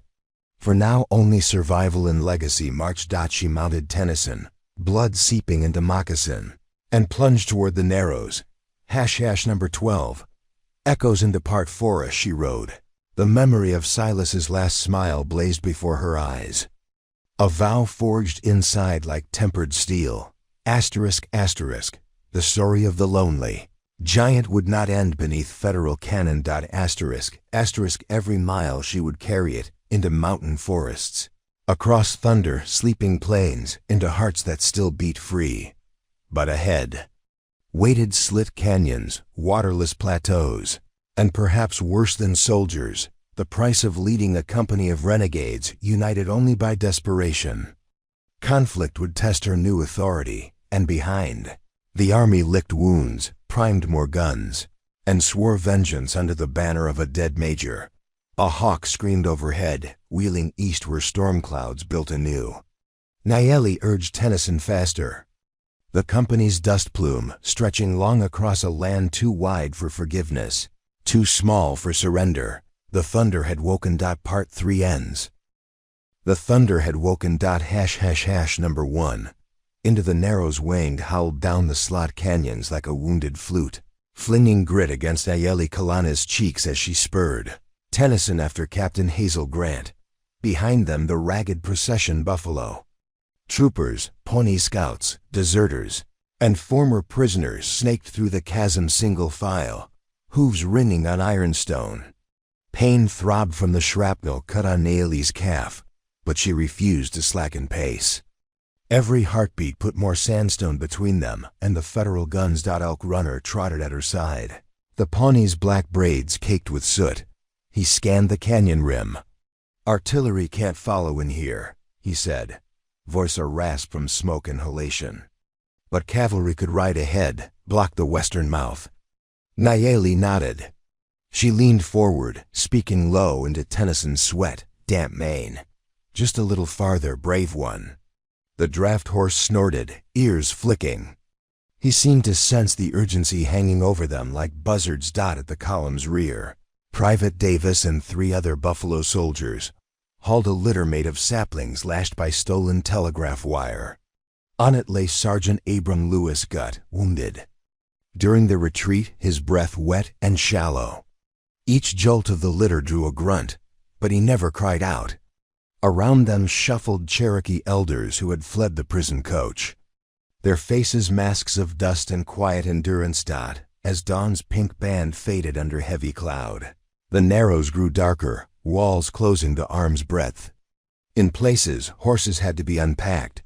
Gear passed hand over head through chimney shafts, then repacked on the far side. The labor slowed them to a crawl, but water trickled down slick rock from last night's rain-thin, precious threads they could cup into canteens. Nayeli filled cracked gourds for the elders, then for Tennyson, then for herself last. The water tasted of mineral and leaf, rot, Yet it steadied her legs. At mid-morning, Grant called a halt in a pocket, where the canyon yawned wider and let through a shard of pale sky. Smoke no longer tainted the air, but echoes of the artillery still ghosted Nayeli's ears. She slid from the saddle, leg muscles trembling from tension held too long. Grant dismounted too, rolling stiffness out of her shoulders. She had washed soot from her face at first light, revealing freckles Nayeli hadn't noticed beneath gunpowder. The captain studied the assembly. 34 souls, counting children. 2 wounded too badly to travel fast. Half the horses limping. From stone bruises. We've 2 hours before the army figures out we chose the slots, she told them, voice carrying over coughs and the creak of saddle leather. They'll send scouts on foot, Kamankaria trackers maybe to slip through. Side cuts, she pointed west. Our best chance is the Black Wash. It's 70 miles of badlands nobody sane bothers to ride. Water holes spaced every 20, but I've ridden it twice and lived. Jacoby, the trader's nephew, sat cross-legged near a rock, his bandaged wrist swollen. He barked a laugh. Water every 20 when we've got 2 canteens and a cracked bucket? You'll kill us quicker than the soldiers. Nayeli's bow snapped up before she realized it, arrow half drawn. You are free to leave. Her voice came out low, unsteady with rage. Trail back east is clear for now. The army might thank you for directions. Jacoby paled, fury flickering but sputtering under her glare. He spat onto the dust instead, said nothing. Buffalo Sergeant Abram Lewis wheezed from the litter. Lady's right. Black Wash means fewer cannons. Pick your poison. Grant looked to Nayeli, eyebrow raised. The floor is yours. Nayeli took a breath. The eyes on her ranged from wary to hopeful, from Jacoby's sullen glare to a Cherokee grandmother's quiet trust. In that moment she felt the mantle Silas had carried, the weight of lives balanced on decisions. She spoke in measured English so all would understand. We cannot fight the whole army head on. We need days, not hours, to mend wounds and gather food. Black Wash buys time, and time is our sharpest blade. She touched the broken cane fragment tucked into her sash, drawing strength from its charred wood. Silas Rutledge taught me that even giants can't win alone. But if we weave together, trooper, scout, runaway, outlaw, there is path the army cannot map. She paused, letting words fuse with the hush. Follow, and I promise no man's coin will buy us again. The quiet stretched. Then Private Davis raised his Spencer in salute. I ride. His companions followed suit. Elk Runner crossed arms over chest in Pawnee gesture of respect. Elder Snow Owl of the Cherokee nodded slow, as though confirming prophecy. Even Jacoby looked aside, shame creeping. Grant clapped Nayeli's shoulder. Queen's Council stands, we move in 10. Hesh hesh hesh number 2. Ash and salt. By mid-afternoon they had climbed above the narrows into a plateau of cracked marl and saltbush, the horizon a saw blade of arroyos. Here the sun returned with vengeance. Heat shimmered off bleached stone, skewing distance. Mirages danced like silver water that vanished when they drew near. Private Davis's lips blistered. A Sioux prisoner named Maiden in Rain fainted twice and had to be slung over a pack mule. Grant set pace by shadows. Ride 15 minutes, walk 5 to rest muscles. Repeat. Nayeli rode beside her, studying land. Tracks told stories antelope herds hours old, snake prints fresh, and once the smudge of boot heels veering north. Perhaps prospector or outlaw, but the spacing too, even for army pursuit. At the second water hole, a spring barely 3 arm lengths across, they found a canvas tent smashed by wind, bones of a long dead horse, and 2 rusting cans of peaches bloated fit to burst. Grant pierced the cans, sniffed, declared poison. Instead, they boiled prickly pear pads for pulp and filled canteens from the seep. Water ran rusty, but Elk Runner's charcoal packets cleared some grit. Abram Lewis slipped deeper into fever. The wound seeped black, smelling of almonds. Elk Runner performed cedar smoke cleanse and spoke quiet Pawnee prayers, but medicine alone could not fend off gangrene. Lewis beckoned Naeli close. "Don't. Let Davis watch me go," he rasped. "He's just a boy carrying my promise to his mama." Naeli clasped his hand. "Rest. We reach canyon's edge by sunrise. There is healer among the Ute." Lewis tried to smile. Sunrise sounds fine. He closed eyes. Breath rattled softer each hour. Hash, hash, hash, hash 3. Whispers in the dust-black wash proved a labyrinth of box canyons, buttes, and natural bridges. At dusk, red cliffs caught the sun, igniting as if the earth remembered last night's fires. They camped in a shallow draw shielded from view. Dogs, half-wild strays that had followed the prisoners, circled perimeter, noses high. Grant posted 3 watches. Naeli took second. Stars spilled overhead, unfettered by smoke. In their chill light she cleaned the machete, wiping away congealed blood. Each stroke of cloth over steel echoed Silas's lessons. Maintain edge, respect edge. Private. Davis approached, eyes haunted. "Sergeant ain't waking." Naeli followed him to litter. Lewis's chest barely rose. She lifted his hand cold as river stone. Elk Runner pressed herbs to wound, but shook head. Spirit canoe almost launched. Lewis's eyes fluttered. At her touch, "Queen, still running?" He slurred. "Yes, toward safe hills." He sighed, weightless. "Then good." A shudder and breath fled like candle when window opens. His head rolled sideways. Davis bowed, shoulders shaking. Naeli stroked Davis's hair-odd comfort for near-grown soldier. "He walks the sky path now. Your promise lives through you." Davis wiped tears, jaw clenched. "I'll carry it." They buried Lewis under stacked slate, singing a hymn Davis half remembered. Pawnee drums tapped heartbeats. Above, stars wheeled indifferent. Later, Jacoby edged near Naeli's watchfire. Wrist still bound. "Girl, I mean, miss, I been wrong." He worked dust between fingers. "Rutledge spared me out of that gorge." "You spared me at the barricade. His voice cracked. "Plan to earn my place, if you'll allow." She studied him, candle. Shadow etching hollows in his cheeks. Fear still nested there, but something else too unsteady resolve. She cut his binding with machete. Deeds weigh heavier than words.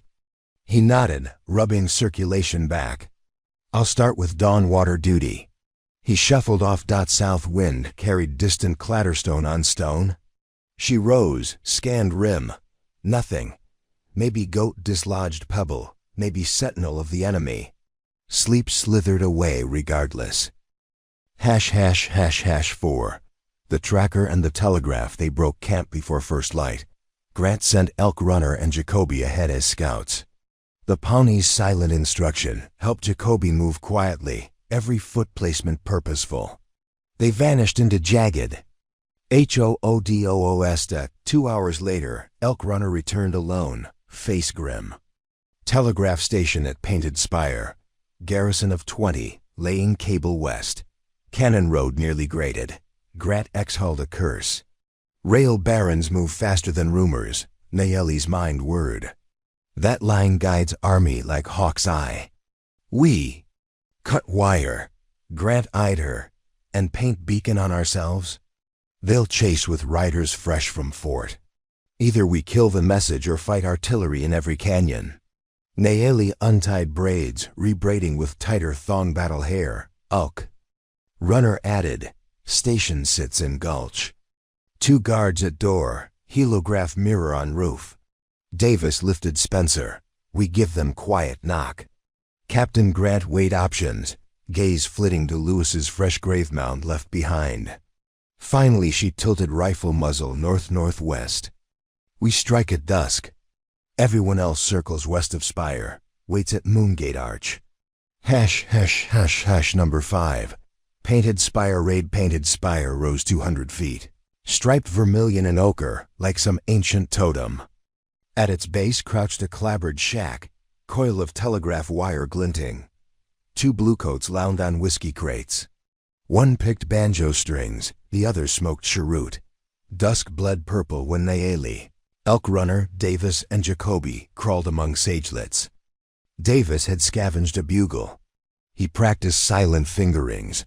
Elk Runner pointed. Mirror on roof faced southeast, signaling Fort Adobe 20 miles off. We have 15 minutes before next helograph check. Plan was simple, Jacoby would. Feign drunken traitor needing powder. When guards approached, Davis and Nayeli would emerge behind water barrels. Elk Runner would scale backside to sever wire above junction box, Jacoby breath deep, inhaling courage. He staggered into lantern light singing, Streets of Laredo, flask swinging. Who goes?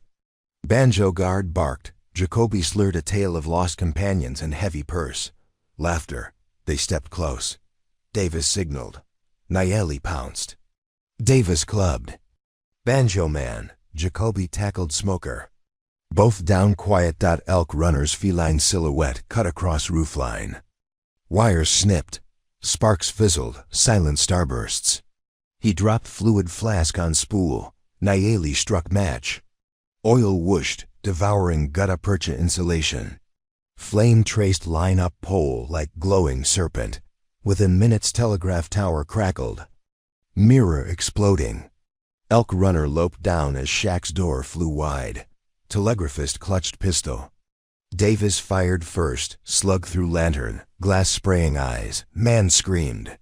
Nayeli knocked him with bowstave, dragged outside. They doused stockpile.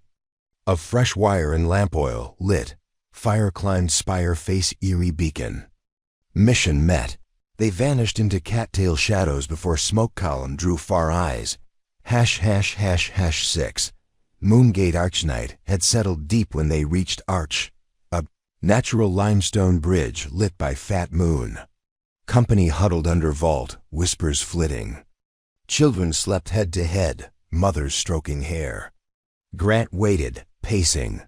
When the raiders emerged, relief touched her smile. The line? Black as burnt snake, Davis said. Applause rustled. Morale lifted tangibly. They did not linger. Grant led them through arch down hidden goat path. At its foot lay a cedar grove and trickle spring. They watered beasts, filled skins, chewed jerky. Even laughter surfaced Jacoby's joke about banjo strings now orphaned. Nayeli let it live. Laughter healed as sure as poultices dot in that grove. Private Davis removed sergeant stripes from his coat and stitched them to breast pocket. A silent tribute. ### number 7. Ashen tracks morning again. Thick haze over to horizon where spire burned. Scouts found horse prints. A single rider trailing them. Elk Runner guessed Comanche hired by Rails legendary for reading wind. He will find us by midday. The Pawnee warned. Grant rubbed chin. Then return Hunter. She picked Nayeli, Elk Runner, and Davis for interception. They doubled back over hardpan, using false tracks to lure tracker into sandstone sink, where wind erased scent-dotted high noon heat, hammered brain like Smith's hammer. They lay below ridge. Elk Runner signaled with raven call. Hoofbeats, measured. Confident. The tracker appeared lean, face painted half red half white, eyes hawk keen. He rode a Pinto Mari no shoes, an easy walk unbothered by heat. Nayeli saw respect in his posture. Professional following sign, no malice. She whispered, If we kill him, others will come. If we sway him, we gain ally. Grant raised brow. You plan to hire tracker chasing you. Offer bigger story than gold, Nayeli murmured. She stepped into open, empty hands raised. Tracker's hand twitched near bow, but he held. Elk Runner translated into Comanche dialect. Nayeli spoke Cherokee-laced English explaining their flight from army, their aim of free lands. She offered water gourds, gift of beads cut from Silas's cane fragment. Told story of giant who bought girl for $1 and died standing. Tracker listened, expression unreadable. At length he dismounted, removed snake rattle braid from his lance, offered it to her. Elk Runner murmured, "He chooses peace pledges." "Not to track." The tracker spoke 3 Comanche words. Elk Runner grinned. Says Thunder woke. He returned down valley, hoofprints intentionally overlapping buffalo tracks to confuse any pursuers. Gift accepted. Number 8. River of Glass Pie. Twilight, they reached the edge of Black Wash, a vast salt flat reflecting sunset like molten copper. Across its glassy breadth, ragged mountains hovered, upside-down twins, in mirage. Grant halted. Cross after dusk. Salt sucks heat, but midday sun would bake hooves. They watered from last barrels, rationed mouthfuls. Naili helped Elder. Snow Owl onto mule blanket, massaged swollen ankles. Elders murmured Cherokee hymn for safe crossing. Under starlight they stepped onto flat. Every hoof strike echoed. Salt creaked under weight, thin crust breaking to brine puddles that stank of eggs. Horses snorted, uneasy. Reflection of stars below feet made some dizzy, as if walking sky. Halfway across, the group strung in ragged line stretched quarter-mile. Grant rode back and forth encouraging. Suddenly Jacoby's horse shrieked, sank to knees, salt crust broke, leg plunging into hidden sink. Beast thrashed, brine splashed. Buffalo Trooper tried haul but rope cut glove. Naili ran, knife sawed.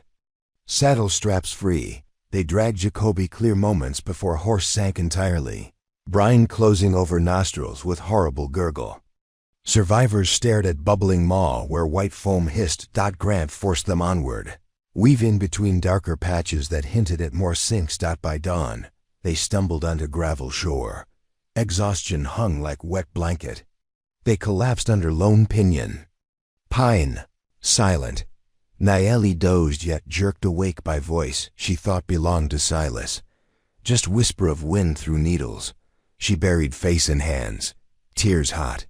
For first time grief found breach. Elk Runner pretended not to see but placed carved. Wolf Tooth beside her. 9 mountain teeth. 3 days later, after trudging up red canyons and juniper ridges, they reached Ute borderlands, a bowl valley ringed by granite teeth. Smoke drifted from distant hogans. Grant cautioned, arms down. She rode forward waving. White Scrap. Naili, Davis, and Snow Owl followed. They met Ute Chief Old White Bear and Medicine Woman Lily, who walks with wind. Negotiations unfolded over cedar tea. Lily examined Naili's leg, removed shrapnel, rubbed bear fat salve.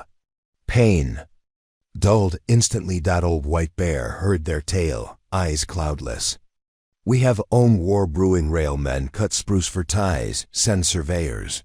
He tapped earth. But ancestors speak, winds change when thunder wakes. You may camp on Turtle Meadow, but soldiers come, you must not bring blood here. Grant swore oath. They pitched canvas near Singing Creek. For the first time since Silas's cabin, children laughed without looking over shoulders. Elders whittled, women mended shirts with sinew. Davis carved new grave marker for Sergeant Lewis. Set it beside creek under cottonwood. Jacoby dug pit. Latrine without complaint. Naili's nights, though, filled with restless dreams. Silas calling from canyon, sword cane gleaming. Each dawn she walked ridge, scanning south. Smoke once maybe army, maybe not. Number 10. Ghost in chains. On the 7th day, scouts arrived breathless. Soldiers bivouacked 30 miles east. Small detachment escorting wagon with wounded giant bound, alive.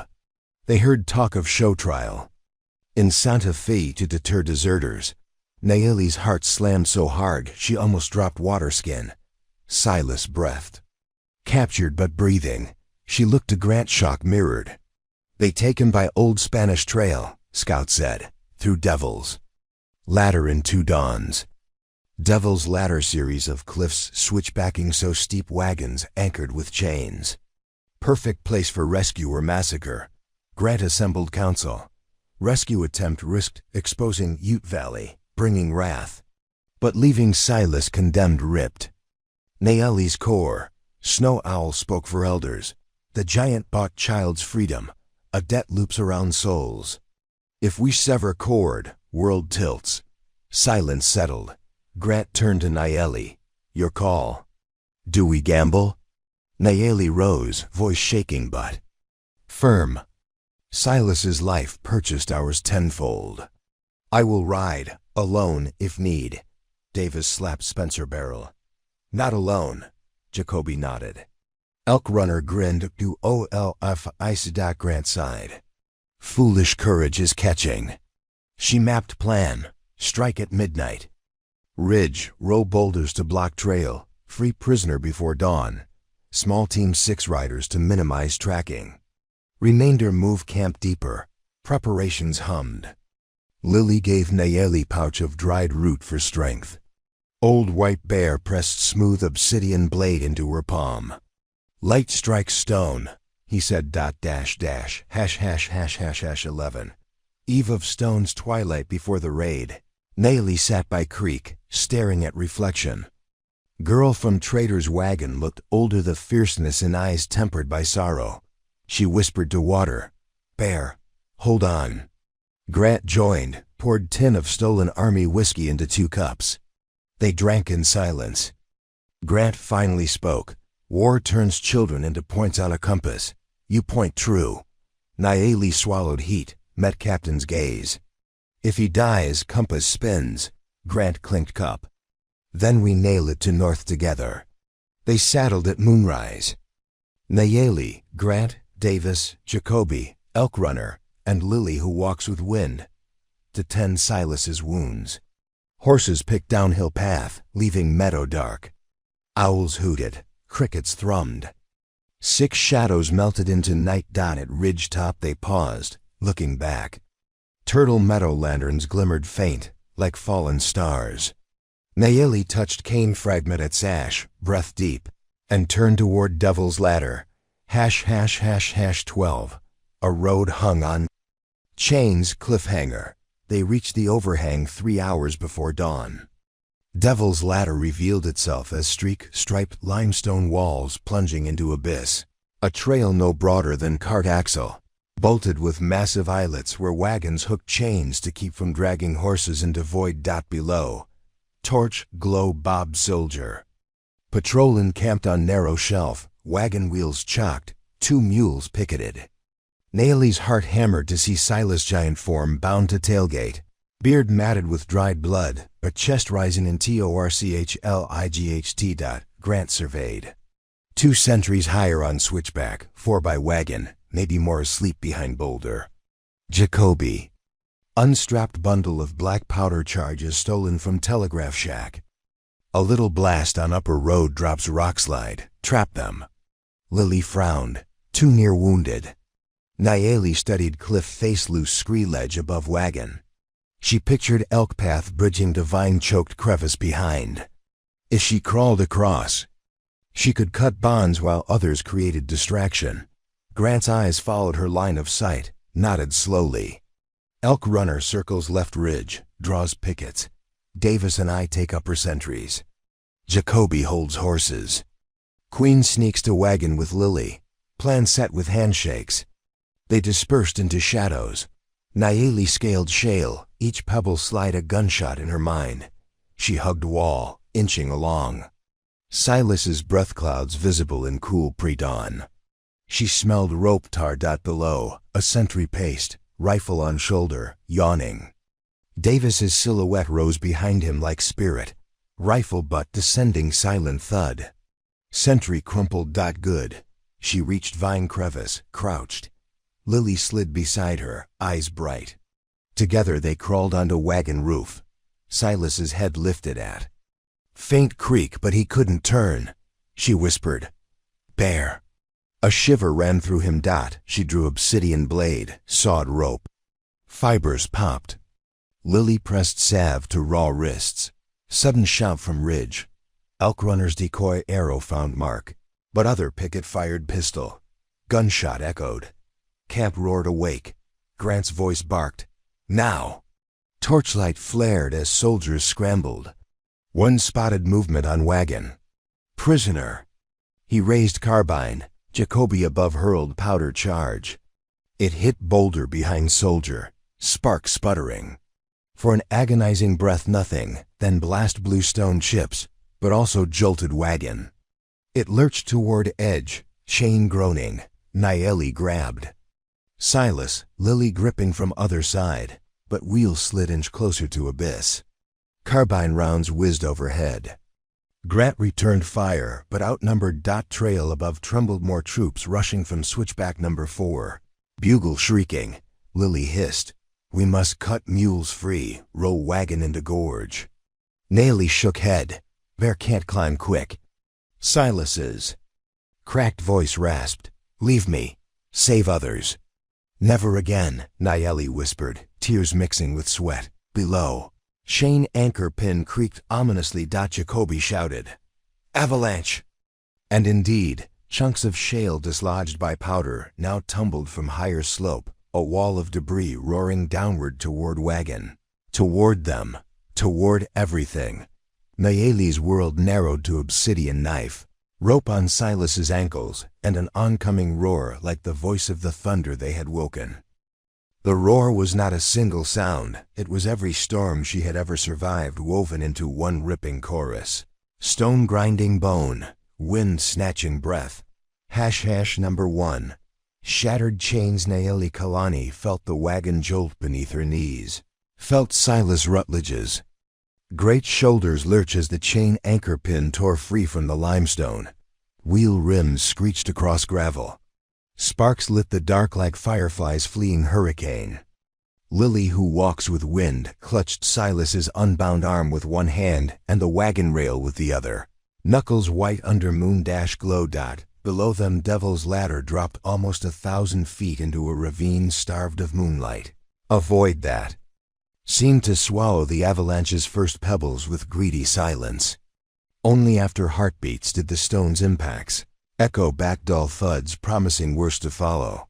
Jacoby's powder blast had been meant to confuse, but it had fractured the fragile shelf. Now the soldiers had frozen, some hugging cliff wall, others still struggling to aim their rifles at shadowy attackers on the ridge. Nayeli's breath, tang of iron and fear.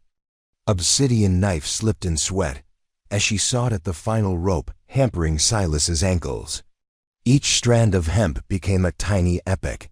One snap twang, another. The wagon shifted again. A gasp burst from Lily. Silas grunted, the sound of a bear waking from spear wound sleep. Enormous as he was, hunger and broken ribs had carved hollows under his cheekbones. But when his eyes met Nayeli's, an ember still burned, fierce and lonely. "Cut it," he rasped. She did. The last cords parted. At once, Silas heaved sideways, grabbing Lily around the waist. The sudden shift of mass rocked the wagon further toward abyss, but also freed a window of space by the cliff wall. Nayeli threw herself that direction, boots skidding on the buckboard. She slammed into wall and clawed for a handhold. Jacoby shouted from the ridge, "Jump!" Time fractured. Silas wrapped his free arm around Nayeli's shoulders. For an instant they balanced together on the tipping tailgate. Her eyes registered shards of meaning. Cannon moon overhead. Davis struggling with grappling hook. Elk runner firing arrow after arrow to keep soldiers pinned. Grant perched on ledge above, twin pistols barking into shadows. Then the chain snapped. Sound vanished, just a rushing hush of breath as gravity grabbed 1,500 pounds of freight and living souls. Nayeli felt her stomach invert. Silas roared, tendons in his neck rising like cables. He hurled Lily toward the wall. The medicine woman flew, arms windmilling, fingers grazing stone. Then Jacoby's hand locked hers, dragging her safe. Silas shoved Nayeli next. Momentum ripped her from his grasp sooner than expected. She hit scree, rolled, pain biting through leg wound. Dust choked, the smell of copper and lifted earth. She twisted. Silas still clung to the wagon tongue, weight of the falling machine dragging him toward space. He flung Cainless left arm out, caught a protruding root. Muscles bunched. Bicep ripped. Crimson dot the wagon tumbled. Shafts broke, wheels flew in slow, evil cartwheels. Wood splintered on cliff. Crates exploded like dark fireworks. As it fell, the draft chain whipped Silas's shoulders, tearing flesh. He held anyway, boots plowing ruts inches from void. Grant's pistol cracked once more. A soldier who had raised his Springfield at Silas crumpled, blood misting. Davis's. Grappling hook clanged on eyelet, rope swung down. Nayeli crawled, ignoring screaming calf muscles, ignoring tears mixing dust. She grabbed rope tail, looped around her waist, slid toward Silas. Lily backed her, bracing feet on exposed roots. Silas looked up, face ash-gray. "Don't," he rasped. "Save yourselves."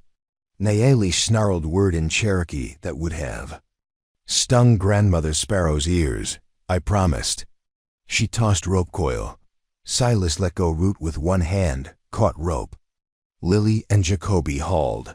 She anchored, heels digging. Ribs protested, but they inched him up, inch by bloody inch. Avalanche.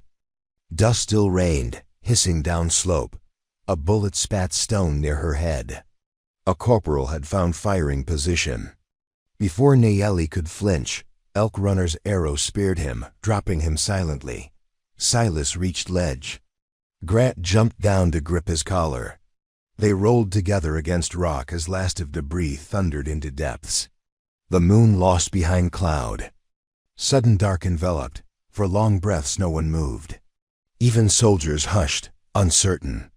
Then a shrill voice a lieutenant howled, "Hold your fire, prisoner escaped."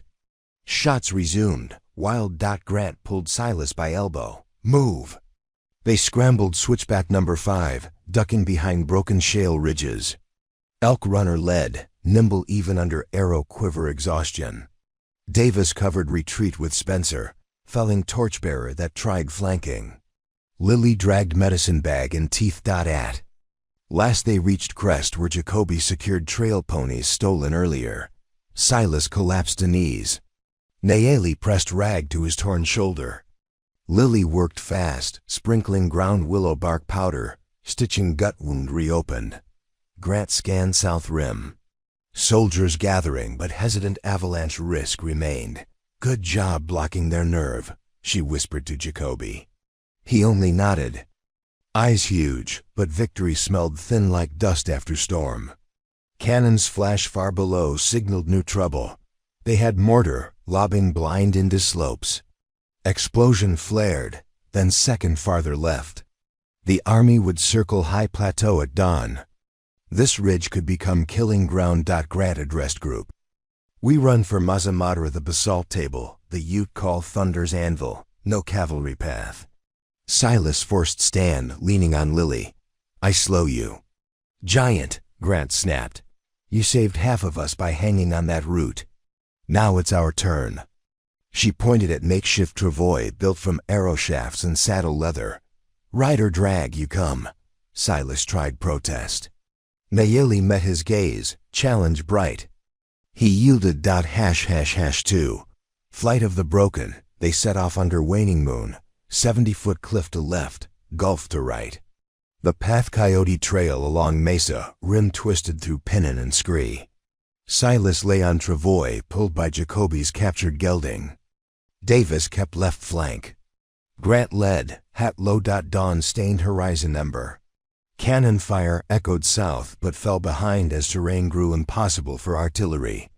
By full sun, only the long-range crack of sporadic rifles carried, each shot echoing futility. Midday they reached Thunder's anvil, vast basalt cap shimmering black. Thin grass waved among lava fissures, crickets chirred. No soldier hooves marred surface. Only pronghorn and coyote tracks. They found shelter in shallow lava tube. Lily cleaned Silas's wounds, chewing yarrow to paste. Nayeli fetched water from pothole crusted with mosquito eggs. She boiled it, feeling skills bloom each crisis. Silas's fever raged. Lily worried of sepsis. Grant ordered camp silent. They'd hold one night to mend. If Army risked basalt, they'd see dust plumes hours off. Nayeli sat beside Silas. He cracked eyelids, tried smile. You disobey orders. Learned from bartender. She squeezed his hand. Calluses felt familiar anchor. He rasped. I heard. Thunder. Wake, she told him of valley refugees, of Compass North. He listened, eyes bright despite pain. Lead them, he whispered. Number 3. Burdens and fires. Night fell fiery over remote plateau. Coyotes howled. Davis carved fresh bullets from melted lead spoons. Jacoby patrolled perimeter. Elk Runner chanted protective song in Pawnee to ward soldier dreams. Grant joined Nayeli at lava tube mouth. We need plan. Army will regroup, maybe flank from high desert. Nayeli traced dust with stick. Valley here, railroad there, mountains west. We meet tribes along Snake River. Shoshone, Paiute. Build alliance. Armies escalate when alliances form. Then we build bigger story than their guns. Grant studied her, half smile. Rhetoric from bartender's lessons? From giant sacrifice. They shared silence. Wind smelled. Like sage and far rain, Grant exhaled. Sergeant Lewis's funeral reminded me people follow symbols. You and Bear are bigger than bullets now, Nayeli bristled. We are flesh bleed. Exactly why symbol works. Mid-starry night Silas's. Fever climbed. Lily urged cold compress. Water low. Nayeli volunteered to fetch from pothole area a quarter-mile. Davis insisted accompany. They carried tin pails under flickering lantern. Halfway thunder rumbled real storm sweeping from north. Lightning flashed, revealing silhouette on ridgeloan. Figure, cloak flapping. Davis hissed. Scout. They hid behind basalt pillar. Lantern snuffed. Figure advanced. Moonlit face revealed an older woman dressed in army surgeon coat, spectacles glinting. She carried satchel marked with red cross. She stopped 10 yards away. I come alone, unarmed. Her voice strong, refined. Seeking wounded deserter Rutledge. Nayeli aimed arrow. Why? I'm Dr. Rebecca Voigt, 4th Army Medical Corps, General Franklin's niece. She raised hands. My uncle orders his men to seize Rutledge for trial. I believe the giant risked his life, saving my field hospital in '68. I owe him. Davis frowned. What proof? She recited details only Silas might confirm. Broken telegraph station at Arapahoe Ford. Campfire lullaby he'd sung to a dying corporal. Nayeli's suspicion eased, but caution remained. She escorted doctor to tube. Lily inspected satchel. Quinine, laudanum, carbolic acid rarities. Dr. Voigt knelt by Silas, introduced herself. He blinked recognition, whispered password phrase from hospital days. She smiled warmly, began irrigation with carbolic, stitched. Shoulder properly, administered sulfa mixture. While she worked, she said, Franklin believes you criminals. But my uncle also values results. If I send courier telling him Rutledge died, pursuit may slow. Grant's eyes narrowed. What price? Allow me to treat rest of wounded. Hear your side from medical journal. Nayeli sensed sincerity. After counsel she agreed. Dr. Voigt penned sealed report, gave to runner previously hiding beyond plateau. She lied of plague outbreak forcing quarantine. Troops would reroute. Number 4. Campfire testament moon high, rain distant, they gathered around. Muted coals. Dr. Voigt listened to their saga, taking notes. When Nayeli described telegraph sabotage, avalanche and prairie shadow, the doctor shook head amazed. History will call you rebels, my pen calls you humans. Halfway through tale, Nayeli paused, gazed distant. She took breath, then spoke. The required words, voice firm though cheeks flushed. Asterisk. This story took us a long time. If you like it, subscribe. Now back to the story. Grant cocked brow, puzzled. Others exchanged looks. But Nayeli simply continued, unsmiling. The breeze carried words into night like sparks. Number 5. Phantom Battalion 2 days later. Scouts spotted dust south, but not army, not yet. Instead came 30 silhouettes. Buffalo soldiers under Corporal Mercy Jones, hoisting white bedsheet painted, with crossed rifles upside down, a sign of mutiny. They'd deserted after Devereaux's death, disgusted by Franklin's orders to scorch earth. They sought Rutledge, legend of mercy among killers. Silas, propped on blanket, greeted them weakly. Jones knelt, pledged swords to new cause. Grant accepted, folding them into ranks. Now camp numbered nearly 60 fighters plus non-combatants. 6. Council of Winds with Ute Valley behind and desert ahead. They held council. Choices: head west to California. Promises port ship passage. Distant laws, but deserts lethal. North to Oregon Trail. Water and trees, but settlers thick. Army forts. East into Rockies' high valleys. Hide but harsh winters. Elk. Runner advocated northwest. Snake Valley Shoshone likely shelter. Dr. Voigt suggested meeting journalists in Salt Lake to expose atrocities. Grant favored guerrilla harrying rail lines. Arguments raged until Silas coughed blood and all quieted. He whispered, "Stories move hearts faster than bullets. Get truth to papers. Save lives you never meet." Nayeli closed eyes. Compass aligned. We ride to Newspaper City, Salt Lake, then San Francisco. Show world thunder. Even dissenters felt pull of plan.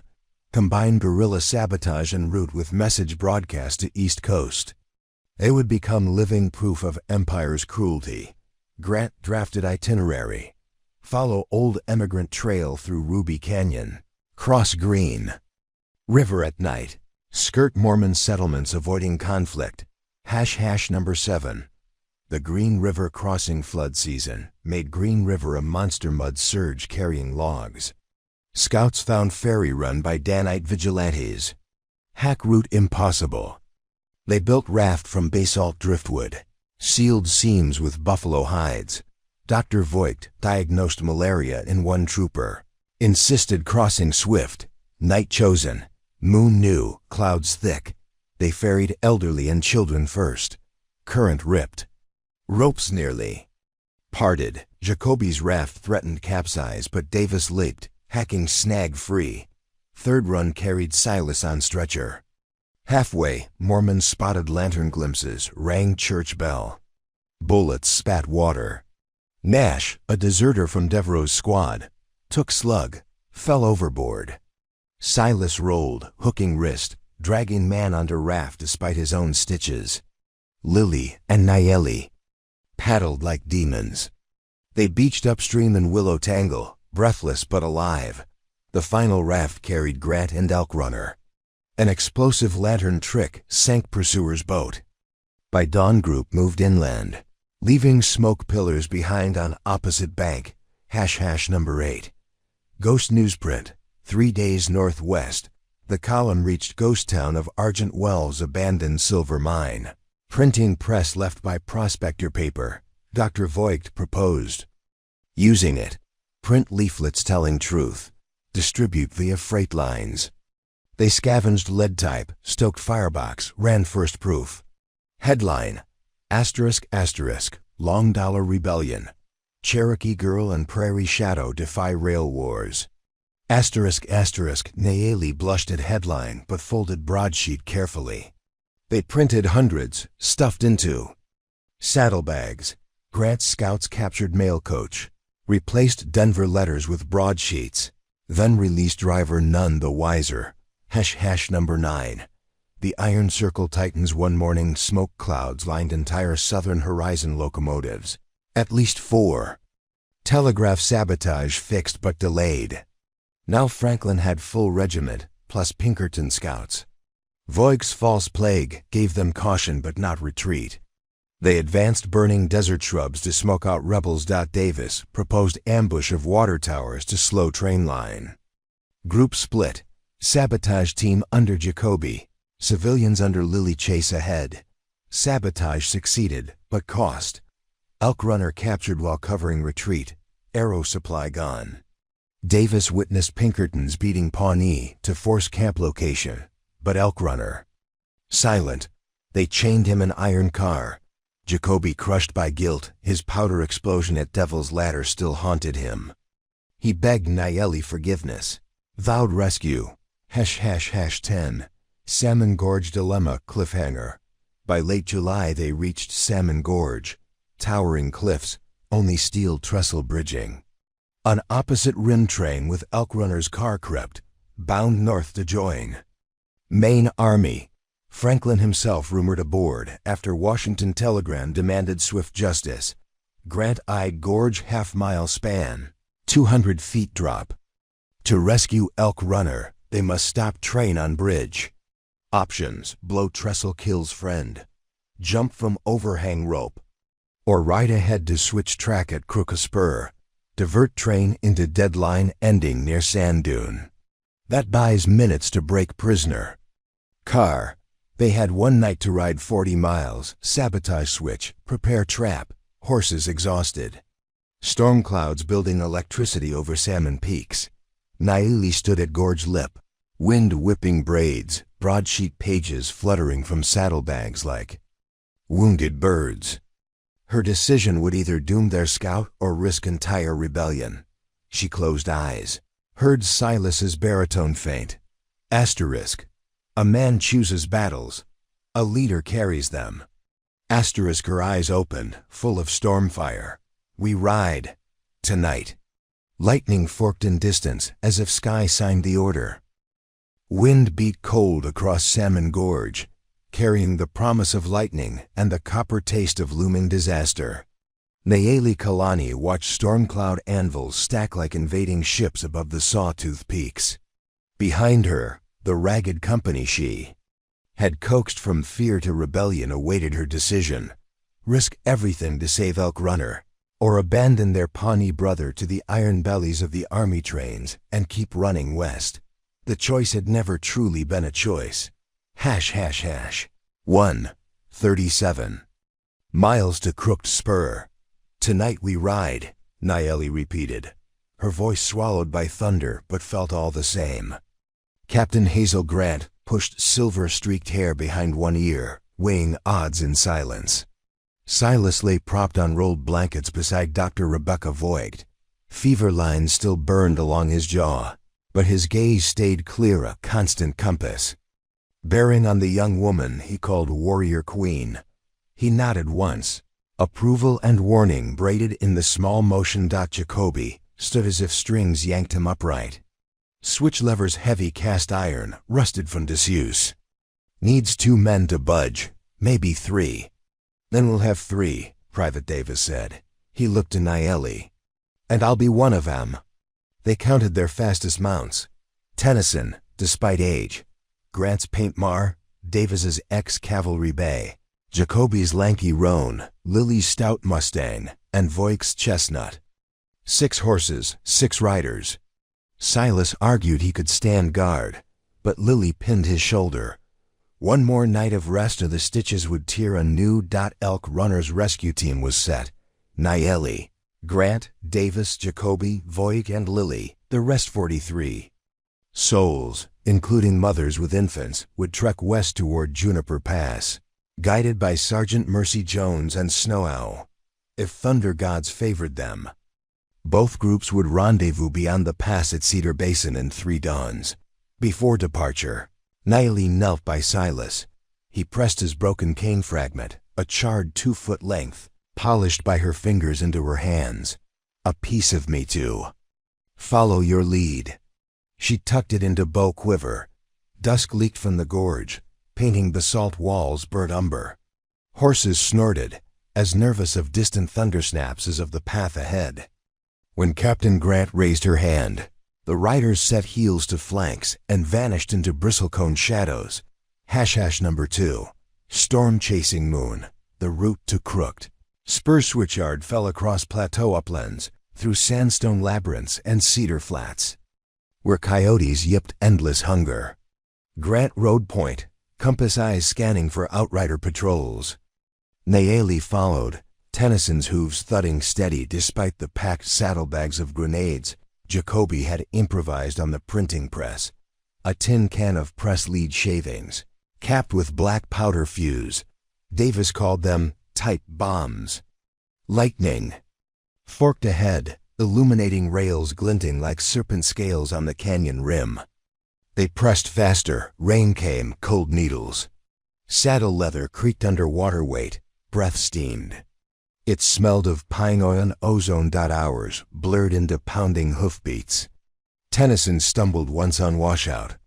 Nayeli dismounted, checked for stone bruises. The draft horse huffed but bore on. She whispered thanks in Cherokee, recalling grandmother's tales of spirit horses that carried heroes beyond storms. At midnight, a White River tributary blocked the path, swollen from storm.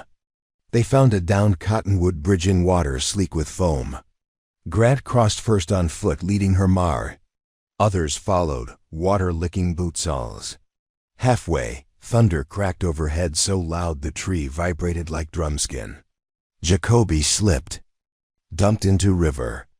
Davis lunged, caught his jacket, hauled him gasping onto bank. Grenade saddlebags remained dry, miracle. Confidence between them, once thin as ice, set deeper root. Past river, terrain tilted downward toward valley where rails curved to Crooked Spur. Far off, smoke plume crawled locomotive labored upgrade. Light stacks flickering through curtains of rain. They dismounted beside volcanic boulder. Grant knelt, tapping pencil stub on weather-cracked map. Train 30 minutes out. Switch lies on North Spur. She assigned roles, Jacoby, Davis, and herself to haul the lever. Voigt to remain rear with horses. Nayeli and Lily to plant. Type bombs on southern trestle as fallback demolition if plan failed. #3. The switch and the shadow Crooked. Spur was once a water stop for emigrant herds. Now it served the rails alone. Empty bunkhouse leaned Crooked as its name, windows boarded. The switch mechanism squatted 6 feet tall, iron teeth rusted but sturdy. Lightning exposed shapes, century plant spines, weather vane, and the rail. East, shuddering under approaching train, the Vess unslung rifle peered through scope. No guards. Franklin's arrogance assumed sabotage impossible out here. Grant spat rainwater. Arrogance is our ticket. They jammed crowbar into lever housing, groaned like tomb door. Jacoby and Davis heaved. Grant threw her weight. The lever. Screeched half-inch dash stuck. Jacoby cursed. Lock pin seized. He fumbled pick. Nayeli parted from Lily, sprinted across ballast, the charred cane fragment in hand. She wedged it under lever seam. Grant met her eyes, understanding an instant. Together they shoved. Bone-deep pop. Lever jarred another inch. Davis braced foot, applied final thrust. Clang. The rail frogs twanged, slides scraping steel to lead train onto dead spur that ended after quarter-mile against dune slope. Jacoby yanked cane fragment free, returned with breathless grin. Now to stop locomotive. Nayeli and Lily dashed to trestle south of switch. They fixed type bombs to outer girder joints, fuses coiled and masked with wet clay to slow burn. Should primary plan fail, explosion would collapse rails after prisoner car, but before engine, preventing plunge. Risky but less lethal to elk runner. Lightning flashed again. Train whistle blew a forlorn howl. Engine number 147 crawled into sight, smokestack puffing under saturated coal. One headlamp cut rain. Nayeli felt her pulse mimic pistons. Sika ###. 4. A war in 8 seconds. Everything hinged on engineer obeying switch signal lamp green for mainline. Or see steel frog open and trust track. Grant sprinted to signal stand, lantern glass. Cracked but operable. She lowered green plate, raised white caution, then frantic red by swinging shutter. Aboard locomotive. Engineer's silhouette hesitated. Fireman leaned out cab, saw red, shouted. Brake sparks blossomed along wheels. Screech-filled canyon, drowning thunder. Cars clanked accordion, but weight and gradient too steep to stop before switch. Momentum dragged consistent to spur. Engine hissed, wheels biting. The track curved west, grade uphill to dune. Locomotive stuttered to snail pace. Heat geyser Jacoby and Davis galloped horses parallel, tossing ropes to caboose ladder. Nayeli abandoned trestle bombs, set sprinted along ballast, rain sheets warping lamps. Lily followed. Plan step 2. Disconnect prisoner car between engines. They boarded flat car stacked with supply crates, jumped coupler walkway to livestock car where terrified mules brayed. Beyond wood slat car contained elk runner. She saw his silhouette through barred window. Iron collar glint. Jacoby dropped to coupler, drove steel wedge to free knuckle. Sparks roared. Davis climbed roof, covering with Spencer. Nayeli slashed. Door latch kicked in. The Pawnee's face looked up, bloody but eyes fierce. She cut collar chain. Lily applied key found on guard belt by door. Chains clanked off. Elk runner embraced them quick, then seized spear broken from crate weapon regained. Behind. Grant fired pistol into air signal. Jacoby swung axe into air hose. Steam hissed. Coupler gapped. Prisoner car rolled backward, brakes squealed. They leapt with elk runner onto preceding flat before gap widened. Engine crew realized sabotage, shrill whistle blasts. Soldiers from forward passenger car spilled onto vestibule, firing. Bullets hammered crates. Davis returned fire, dropping 2 silhouettes. Grant's mare galloped beside moving cars. She tossed rope. Nayeli grabbed, swung to saddle as prisoner car coasted. Lily and elk runner followed. Davis rode last bullets. Flensing hat brimmed out behind them, prisoner car, livestock car, and last flat snaked to halt short of trestle bombs. Engine with Franklin and Pinkerton still ahead, stuck on spur grade. Reverse impossible until switch reset. Jacoby urged Roan upslope to signal lever. He yanked cane fragment pin still attached, lever jammed, rails locked to spur. Engine trap. Thunder. Cracked overhead. Sky tore, releasing sheet hail. #number 5. General Franklin's fury on the engine's forward platform. General Elias Franklin, beard stiff with anger, stepped into hail. He saw empty track ahead, vanish into dune. Behind, supply cars detached. Ahead grade impossible to crest. He spat curses at engineer, then toward fleeing riders, tiny dark knots against lightning.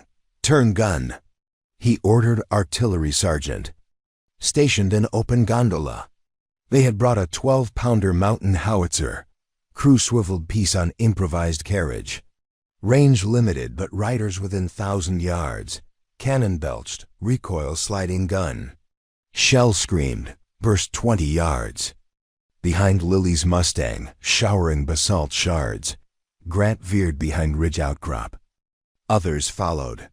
Franklin prepared second shell, but dune sand shifted under locomotive weight. Drive wheels spun, burying rails. The great engine sank by inches, belly grounding. Cannon crew cursed, adjusting. Too late, riders vanished beyond. Ridge, #number 6, returned to Cedar Basin. They rode through storm-shredded night, cutting south then west to lose trackers. Elk runner balanced despite wounds, face mask of stoic gratitude. At dawn they reached Cedar Basin, a meadow of sage and wild onion skirts where Mercy Jones's campfires smoked. Joyful whoops echoed as rescued scout dismounted into waiting. Arms, Silas, propped beneath juniper, managed half-rise as elk runner approached. The men clasped forearms. Silas rasped. They couldn't cage a Pawnee wind. But celebration brief. Dr. Voigt delivered grim count. Rations low, storms ruining. Powder, Pinkertons captured 2 scouts. And Franklin stranded only hours telegraph wires beyond spur intact. Army still coming, angrier. Hashish number 7.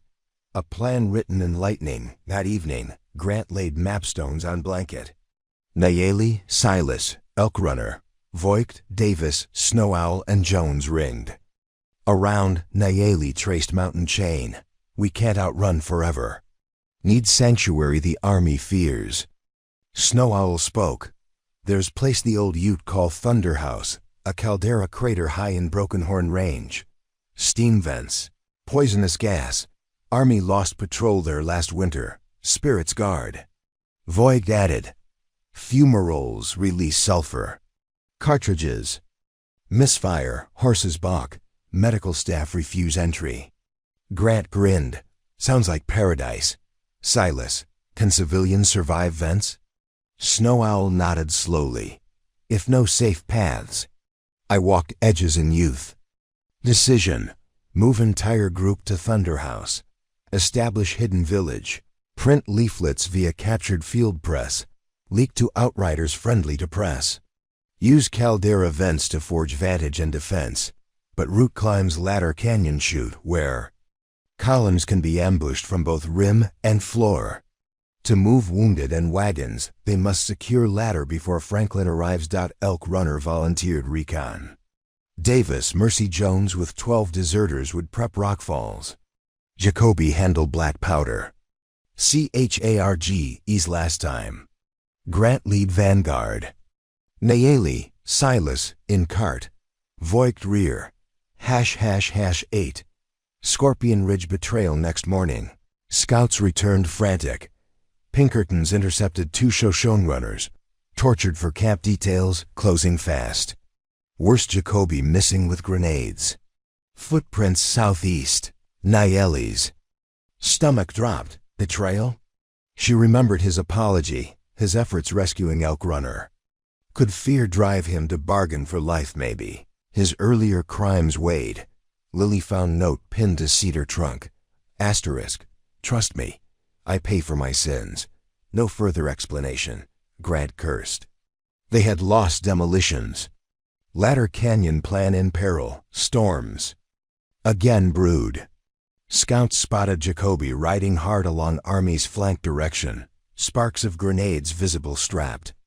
Nayeli insisted ride after he to learn truth. Silas objected, but she left with Elk Runner and Davis. They tracked across Scorpion. Ridge so named for jagged spires. Lightning struck barren crest. Silhouette of Jacoby climbing peak where telegraph repeater stood. Pinkerton outriders at base exchanging shouts. Jacoby hauled grenade saddlebag onto repeater platform. Pinkertons drew rifles. He lit fuse string linking all type bombs. Nayeli screamed his name. Wind 8 sound. Explosion chain ripped repeater tower. Disintegrated. Shockwave flinging Pinkertons. Jacoby vanished in white-orange bloom. Telegraph link south cut again at cost of his life. Pieces of press lead rained like metallic hail around Nayeli. Clinking on stone. Elk Runner bowed head. Davis whispered, paid in full. 9. Ladder Canyon Helmuth with telegraph down. Franklin lacked coordination, but still marched infantry and cavalry. Ladder Canyon entrance narrow enough to choke even regiment. Night before confrontation, Silas insisted stand though wounds. Lily relented after adjusting bindings. He armed with sword cane, newly spliced from staff and obsidian blade. Shadow still walks, only slower. Nayeli and Silas shared quiet. Moment under pine. Rain had rinsed dust from her braids. He brushed stray strand. Whatever dawn brings, he said, remember stories matter because people live to tell them. She rested forehead on his chest. We will. 10. Dawn clash at gray first light. Franklin's vanguard reached ladder mouth 30 horse, 150 infantry. He rode point, anger forged to purpose. Cannon set behind, aimed into canyon. He raised hand advance, rockfall triggered, Davis and Elk. Runner pushed lever. Boulders thundered, crushing first file. blocking artillery line of sight. Infantry scrambled. Rebels on rim loosed arrows, Spencer fire. Soldiers returned blindly, bullets whining overheads. Silas at canyon floor led decoy. Cart to draw musket range away from refugees climbing opposite side. He used cane sword to cut harness when mule spooked. Round clipped his arm again, but Cart exploded gunpowder flank causing smokescreen. Franklin rallied reserve. He directed mountain howitzer up side ravine to gain elevation. Grant realized. Cannon could rake refugee column. She signaled Nayeli, only path to side ravine narrow goat ledge. Nayeli sprinted upslope, arrows in fist. Wind plastered duster. She reached ledge ahead of gun crew. Shot arrow hitting lead mule's flank. It brayed, reared, shoving handler over edge. Cannon slid, jammed crosswise blocking trail. But Franklin himself climbed, revolver blazing. Bullet. Grazed Nayeli's shoulder. Pain seared. She ducked behind rock. Franklin advanced furious. You cost me half a regiment. She drew obsidian blade. You purchase war with stolen land. They circled. Rain began again, slippery rock. Franklin lunged, she parried, slicing sleeve. He fired again, misfire, wet powder. Her boot slipped.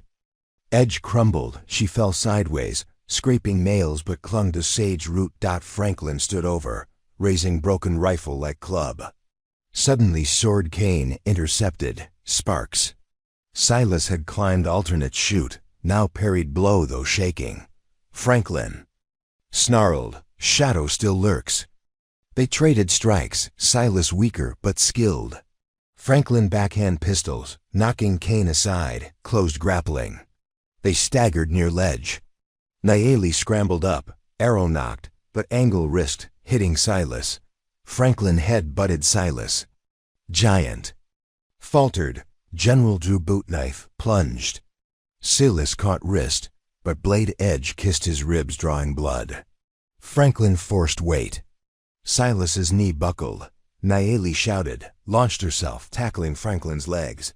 All three teetered. Franklin grabbed her braid, yanking. Silas roared, shoved both away from ledge, sacrificing balance. They tumbled onto safer gravel. Franklin lost knife. Nayeli rolled free, arrow jabbed into his thigh. He screamed. Silas collapsed, coughing blood. Nayeli knelt, pressing cloth. Franklin attempted stand, blood gushing from thigh. He glared then. Staggered downslope into smoke, letting limping survivors cover retreat. Rebel horns signaled victory. Artillery abandoned. Infantry en route. Ladder Canyon belonged to Free Company. # number 11. The cost casualties heavy: 5 deserters, 2 Cherokee elders, 1 infant lost to stray round. Lilly worked triage. Dr. Voigt amputated trooper leg crushed by stone. Silas's wound deep but not fatal. Rib punctured lung but sealed quickly with heated blade. BioCAU to ERY. News of Franklin's injury sent ripple. His command fractured. Pinkertons withdrew to rail towns. Telegraph still down. High command blind for days. # number 12. Toward thunder. House, cliffhanger. By dusk they marched again into broken horn fog. Steam vents hissed along trail, sulfur sting thick. Snow owl guided, chanting directions. Refuge lay within crater rim ahead. But Lilly noted barometer falling, pressure shift would vent toxic gases unpredictable. Nayeli rode front. Silas at her side in travois again. Ahead, orange glow, unlike sunset, flared an entire hillside of vents erupting in blue flame, blocking entrance route, roaring like dragons. Snow owl's face drained. Thunderhouse angry. Rear scouts reported cavalry regroup 2 miles east. Time thin. Only other route, a lava tube rumored, unstable roof collapses, unknown air pockets. Nayeli weighed fires or darkness. She looked at company-tired children, wounded. Silas whispered hoarse. Sometimes the only way forward is through the dark. She raised charred cane fragment, signal, Into the earth, she ordered. They turned toward shadow mouth of lava tunnel as blue flames lit night behind, and the clatter of pursuing hooves echoed ever nearer. Hooves echoed ever nearer. Number 1. The breath of the earth lily who walks with wind crouched at the yawning black throat of the lava tube, palms spread against the glassy basalt. Warm vapor kissed her fingertips, carrying a subtle tang of sulfur, but a steady flow of breathable air. Wind moves, she muttered. Tunnel still breathes. Nayeli Kalani nodded, eyes tracing the ragged edge where rock met night. Behind her, the caravan pressed close, mothers clutching sleeping infants. Buffalo deserters shoulder to shoulder with Cherokee elders, the wounded borne on litters of juniper poles. The molten blue fire of Thunderhouse geysers painted the cliffs behind them like some infernal sunrise in reverse, forcing shadows deeper into the tunnel entrance. She glanced north, where Snow Owl led a handful of scouts to brush away tracks. Small comfort. Cavalry drums already rattled in the blackness beyond the geysers, and General Franklin's curses carried on steam-ridden wind. "We go," she said. Silas Rutledge, pallid but stubbornly conscious beneath the blanket on his travois, tightened fingers around Kane's sword hilt. "I'll guard rear," he croaked. "Rear will guard you," she corrected, signaling Private Davis and 2X Pinkerton sharpshooters to flank the stretcher. Silas tried to grumble, but pain throttled the sound.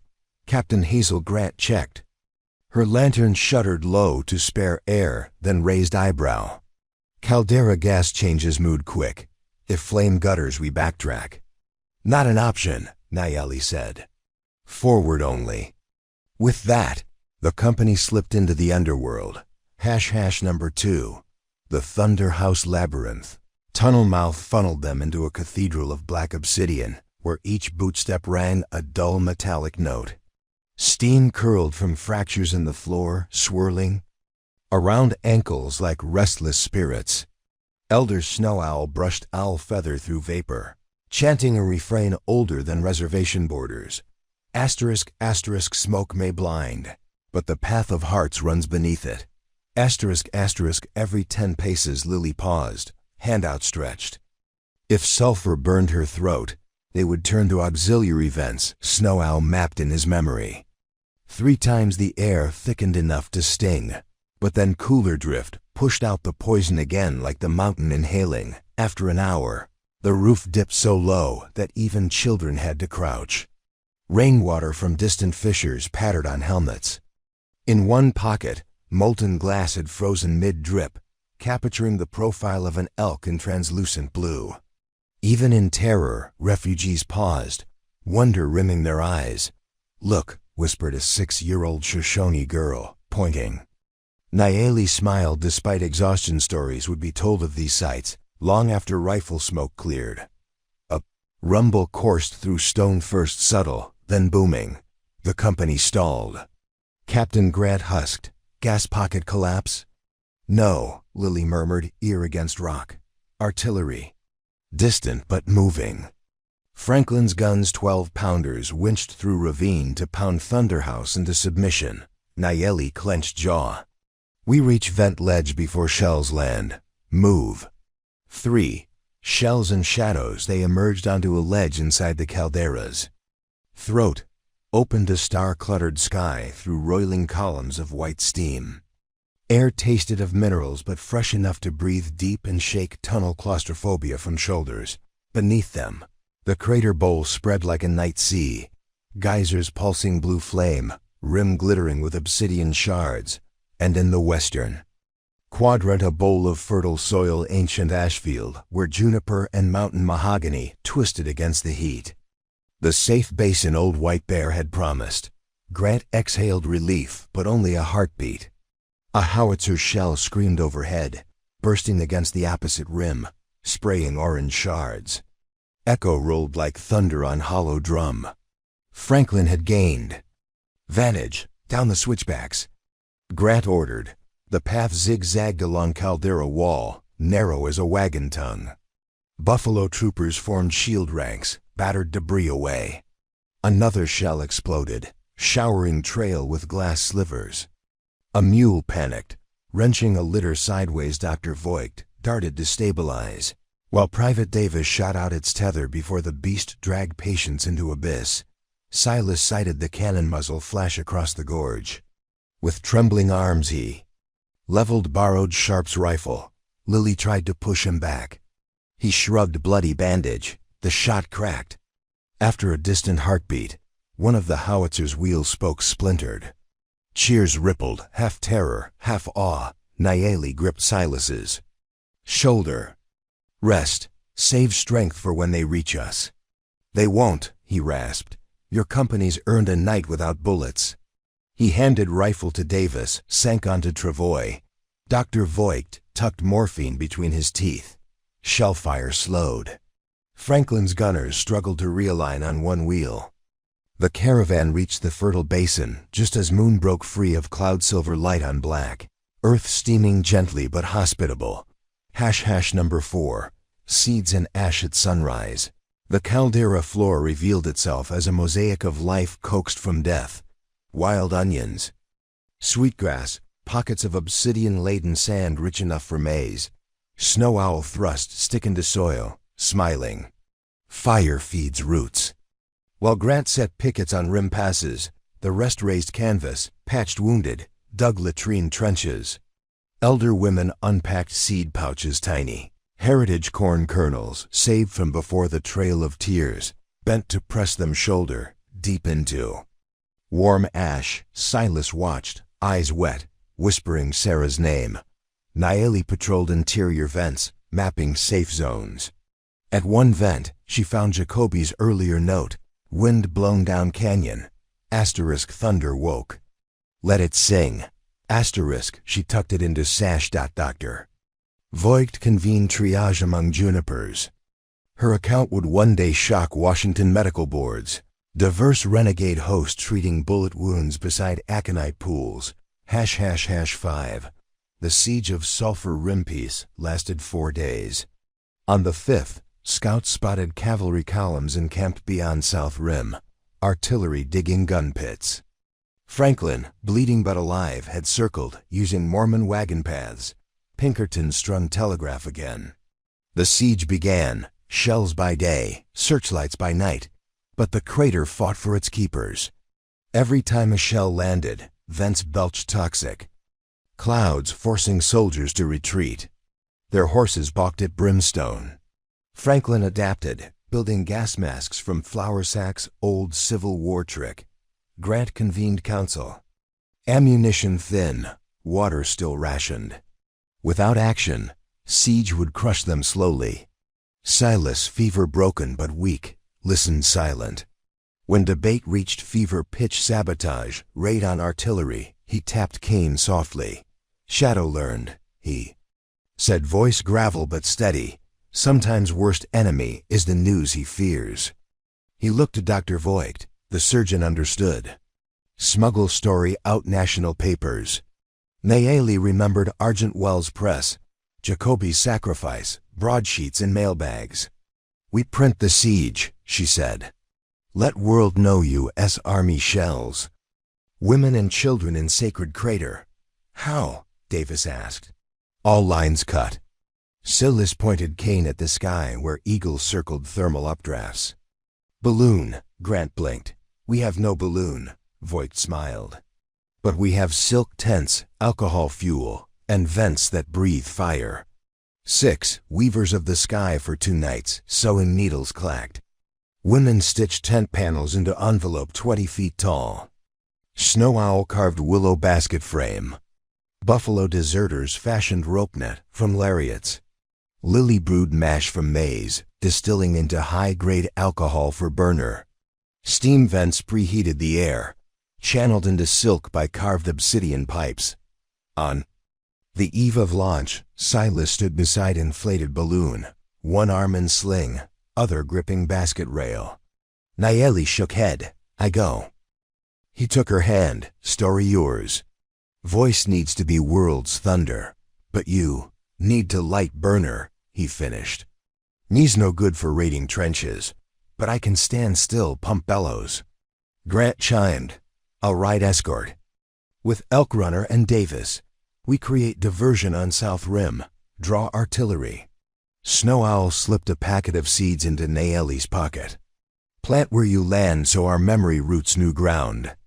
At dawn, storm clouds banked west but wind eastward toward Salt Lake and Telegraph hubs. Perfect. Number 7. Fire and Flight. Franklin's camp roused to distant gunfire grants diversion on South Rim. Cannon crews abandoned pits to haul pieces. Amid chaos inside crater, Silas cranked bellows. Lily adjusted valves. Hot air swelled silk. Balloon tugged ropes. Now, Silas whispered. Nayeli kissed his brow. Stepped into basket with Voigt, who volunteered as medical envoy. Snow Owl cut lash. Balloon surged skyward, clearing rim vents by yards. Soldiers on ridge gaped, rifles. Late to shoulder. One volley cracked holes, punched silk, but patching double layer held. Wind snagged them eastward. Below, crater kaleidoscope receded. Blue geyser flames waving farewell. Grant's riders galloped along rim, dust plumes marking. Path. In basket, Nayeli unfurled broadsheets, weighted corners with lead type. She began tossing handfuls paper birds, spiraling down onto enemy lines. Soldiers shouted, some chasing pages, others firing futilely. Voigt laughed, a fierce, robust sound. Let them read. They cleared siege perimeter, skirted thunderheads. Air grew thin, cold. Silas's voice still seemed to ride warm currents with them. Stories move hearts faster than bullets. Number 8. Crash and quill near dusk. Over high desert 40 miles west, downdraft seized balloon. Fuel waned. They aimed for dry lakebed where brine shimmered pink. Nayeli vented gas, envelope sagged. Impact jarred, basket splintering, but they rolled clear. Bruised though alive. Distant telegraph line marched across basin on cedar poles. Perfect. Voigt's ankle twisted. Nayeli splinted with quiver shafts. They trudged under rising moon to a relay station. Adobe hut manned by 2 sleepy operators. Nayeli burst in waving broadsheet. I need line to San Francisco Chronicle emergency. Operators gawked at a Cherokee girl with torn buckskin and a surgeon in army coat. But the story leaflets detailing siege spoke louder. They patched line west. Voigt keyed dispatch in journalist code. Headlines transmitted. U.S. Army bombards refugee Caldera women and children.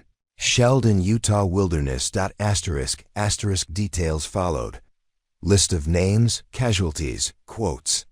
She attached note from Dr. Rebecca Voigt, niece to General Franklin, condemning actions. Operators whistled. Hot copy, they promised duplicates eastward. Night deepened. Exhaustion crashed. They slept on station floor, lantern flickering. In dream, Nayeli saw Jacoby smiling, handing her broken cane piece. She woke with tear on cheek, but heart lighter truth. Now raced along copper faster than cavalry. #9. Domino day within 36 hours. Salt Lake Tribune printed extra, Caldera crisis. San Francisco Chronicle followed, then Chicago Inter-Ocean, New York Sun. Public outrage erupted. Civil War veterans marched with placards. No more wounded knees. Senators demanded hearings. Telegrams stormed War Department. Back at Thunder. House, Franklin received curt wire. Cease operation. Hold position pending investigation.